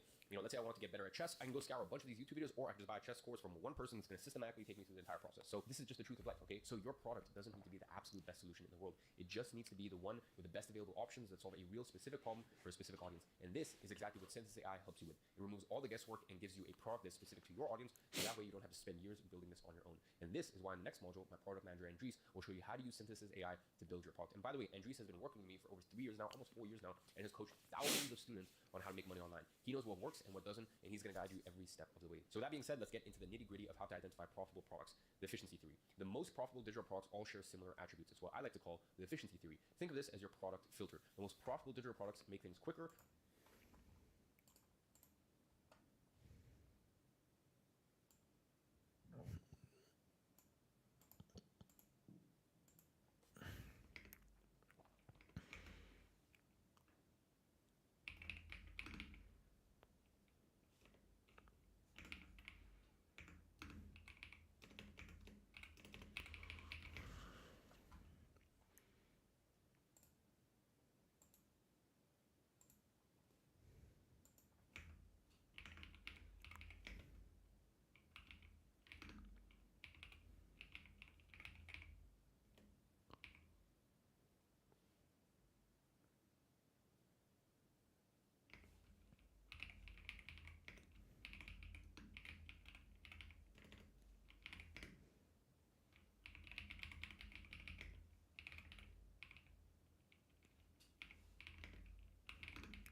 enjoyable, cheaper, less painful, effortless, healthier, more likely to succeed, less wasteful, and more fun. But the truth is, your product doesn't need all 9 of these traits. It just needs 1 or 2 done exceptionally well. Let me give you an example. If someone creates a course on how to sleep better, telling people to have dinner at 5 p.m., turn the lights off by 6 p.m., and be asleep by 8 p.m., that's a terrible product. Why? Because it's simply just not realistic for most people. The average person is not looking to sacrifice their entire life just to sleep a few hours earlier. A better approach would be to ask, can someone fix their sleep patterns even when they have kids, a job, and can't go to bed at 8 p.m.? That is a product that acknowledges reality, and that's what ultimately sells. Another great example of the efficiency theory is the change that Tinder made to their algorithm. Initially, their algorithm optimized to pair people based on how likely they were to be the perfect match based on their profile and responses. But over time, Tinder strategically prioritized geographical proximity in their matching algorithm. You see, by connecting nearby users, they increase the likelihood of matches, leading to an actual in-person meeting. And this adjustment shows us that Tinder really understands their core users, people who valued immediate compatibility and real connections over pursuing theoretically perfect but inaccessible matches. Tinder recognized their advantage wasn't in promising the perfect match, but in facilitating genuine interactions between compatible people who can meet today. Now, before we go deeper into this, I just want to reiterate something. You don't need to figure this all out by yourself. Like I said earlier, Synthesize AI will handle all this for you. When you use it, it automatically factors in everything you've learned here today. It doesn't just scour the internet for you. It builds your product with logic, philosophy, and strategy to make it profitable. My CMO Luis and my product team have spent months feeding the AI all of the information and advanced strategies it needs to give you the best output. So don't stress about taking notes or getting the effect. The most important thing you can do at this stage is just to try to follow and understand the thought process behind what makes a digital product profitable. Synthesis AI will do all the heavy lifting for you. But it doesn't stop there. This is where we move on to clear mechanisms. So this is the fundamentals that we need to focus on. Just like coding. You need to learn how to write JavaScript, learn how to do HTML. Well, not really, but learn how to do JavaScript. Learn how to do like how code works, like how data structure works. So when it does give you something, like writes out the code, you know that, okay, this is not something I want. This is not something I want. Same exact logic, just different niche. Must also understand how human beings work. And this is where the concept of clear mechanisms comes in. People are naturally drawn to structure, systems, and frameworks. We love things that we can easily understand and remember. Think about frameworks like DISC personality profiles, the 5 love languages, horoscopes, personality types. These work because they create a label that makes people say, oh, that's me. And when people feel understood, they buy. It's pure marketing. For example, with DISC profiles, you take a test to discover if you're more dominant, influencing, stabilizing, or cautious. And once you know your profile, you get recommendations for suitable careers and personal development. I'm sure you can see how that creates an appealing product. Have you ever wondered why so many people are fascinated by horoscopes? It's because they want to get closer to the truth and find out what their horoscope says about them, so that way they can understand themselves better. The 5 love languages is another great example. And this one is powerful because it can literally save relationships and even marriages. If you can understand your partner better, then you are more likely to keep your relationship going and be happier. Think about how many people would be willing to spend good money on that. This taps into our inherent human desire to understand ourselves better. And because we all have this desire, if we were to create a product around this, it is very likely that we can make it very profitable. Another key aspect of profitable products is the strategic use of lists within mechanisms. Lists makes your concept feel more credible and engaging. The 5 love languages is a great example of this. A single love language would seem oversimplified and limited. Since there are 5 distinct categories, this creates immediate intrigue while showing that love and relationships are nuanced. Now, Robert Cialdini explained this well in his book Influence. His bestseller outlines 7 mental triggers inherent to human behavior: reciprocity, commitment, consistency, social proof, authority, liking, and scarcity. But he didn't organize these triggers in a list by chance. By structuring them as a list, Cialdini created a framework that's comprehensive and accessible to humans. It made an originally complex concept more digestible while positioning himself as a credible source. And the same thing happens if you look at profitable digital products. They often present the features, benefits, or mechanisms using lists to make things more believable, memorable, and applicable for their users. But it doesn't stop there. Make your product easy to consume. I hope now you're starting to understand just how creative you can get with your product. But here's a reality check. Not everyone will consume your entire product, and that's okay. Some people are just looking to implement one specific thing. For example, if you're looking to refurbish your home and you want some tips on how you can easily do this, you could buy an online course that simplifies this topic and helps you understand the basics of how to make your home look pretty. However, you wouldn't buy a 20-hour course made for professional architects who want to get super technical about this topic. Do you see the difference? And this is why understanding your audience is so important. So here's what you can do. Design your product so people can take what they need, skip what they don't need, and still feel satisfied with what they got. This doesn't mean that your product should be shallow. It means it should be modular. Don't force people to consume 10 hours worth of video lessons. Instead, give them clear entry points to get value immediately. Adjust the length of it accordingly. And once again, no need to worry about this too much. Now, Synthesize will do all of this for you. But you can always tweak the output if you wish. One of the biggest advantages of digital products is you can continue to improve them over time. Like I said in a previous module, there are no limits to digital products. In fact, this is exactly what I did with all my digital products. They weren't perfect from day one, so let me give you some examples here. For example, when I first released Digital Launchpad, I only had 3 programs as part of the core offer. As time went on, I added more programs. Currently, we have 14 programs available to our members. I want to reiterate that your product will evolve, so don't worry about getting it perfect straight away. In fact, this is why I've added a module going over how you can optimize and scale after you have launched your product. Now let's talk about delivery, because your product isn't just what you teach, it's how you deliver it. And for this, you can have many different approaches. I've actually tested this a lot over the years. In my agency navigator program, we had student success concierges doing one-on-one coaching calls with every student. Now, as time progressed, we realized that this was quite inefficient. And when we launched Agency Accelerator, which is, I think it was the 4th or 5th version of the agency course, we transitioned into more of a group coaching model. But this doesn't mean the one-on-one coaching doesn't work. In fact, the results my students got from one-on-one calls they had with my coaches were insane. The point is, there is no right or wrong here. You just need to find out what works for you and your audience, and don't be scared to try things out. And because I'm now a co-owner of WAP, you can have all of this in one place very seamlessly. WAP is incredibly modular, so it allows you to add only the features that you need. Now, I'm not going to get into detail here because there's an entire phase dedicated to helping you get set up on WAP, but in short, here's some options you have when it comes to delivering your product. Individual delivery, one-on-one calls, one-on-one videos, personalized feedback, and action steps. Group delivery, we have group coaching calls, community support. Open English is a great example of this. They offer grammar lessons, but they also provide conversation practice calls that help people improve their speaking skills. Some people need more study time, others might need more speaking practice. Their product accommodates for both user types, and as a result, it's very profitable. Next, focus on transformation. I want to touch on one of the biggest mistakes I see people make when selling their digital products. The biggest mistake is they think they're selling videos or PDFs. You are not. You're selling a transformation. Essentially, your product should help someone go from stuck to unstuck, from confused to clear, from overwhelmed to in control. And that is what makes a product worth buying and recommending. And that is why one of the key steps of Synthesis AI is the value transformation map. More about this in module 4 of this phase. So now that you understand what makes a digital product profitable, there's one final thing I want to mention. Building a profitable product is not about overcomplicating things. This is actually a mistake I see a lot of people make. When building their product, they try to sound smart instead of being clear. They create confusing frameworks, obsess over acronyms and names, but forget to solve a specific problem in a simple way. So here's a rule of thumb you must follow. If you can't explain your product in 10 seconds, it is not ready yet. Now, with that being said, let's go ahead and wrap this up because I'm excited to hand things over to Andres so that way he can help you build your first digital product. Now, before you go, here's some core components of a profitable digital product. Number one, it solves a real painful problem. It delivers a clear transformation. It may include lists and mechanisms. It's based on real life context, not perfection. It's easy to consume and apply. It has mechanisms or identity that your buyers can relate to, and it feels like an experience, not just content. Now, you don't need all of these, but the more you include, the more likely your product is to sell.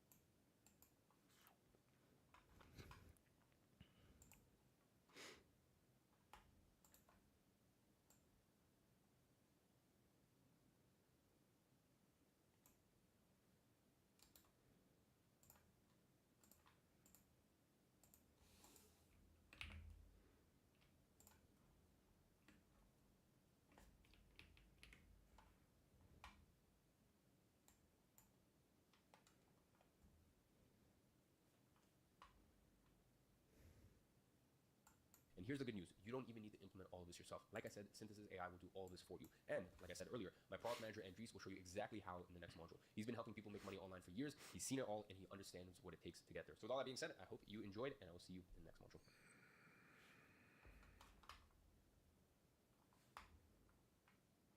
All right, guys. What we're gonna do now is we're gonna go eat, gym, and come back fucking slay this shit. So I'm gonna walk first though. I'll see you guys in a bit. We'll come back. We'll come back and we'll build our digital product when I come back. We're supposed to do our SPAE worksheet, but we'll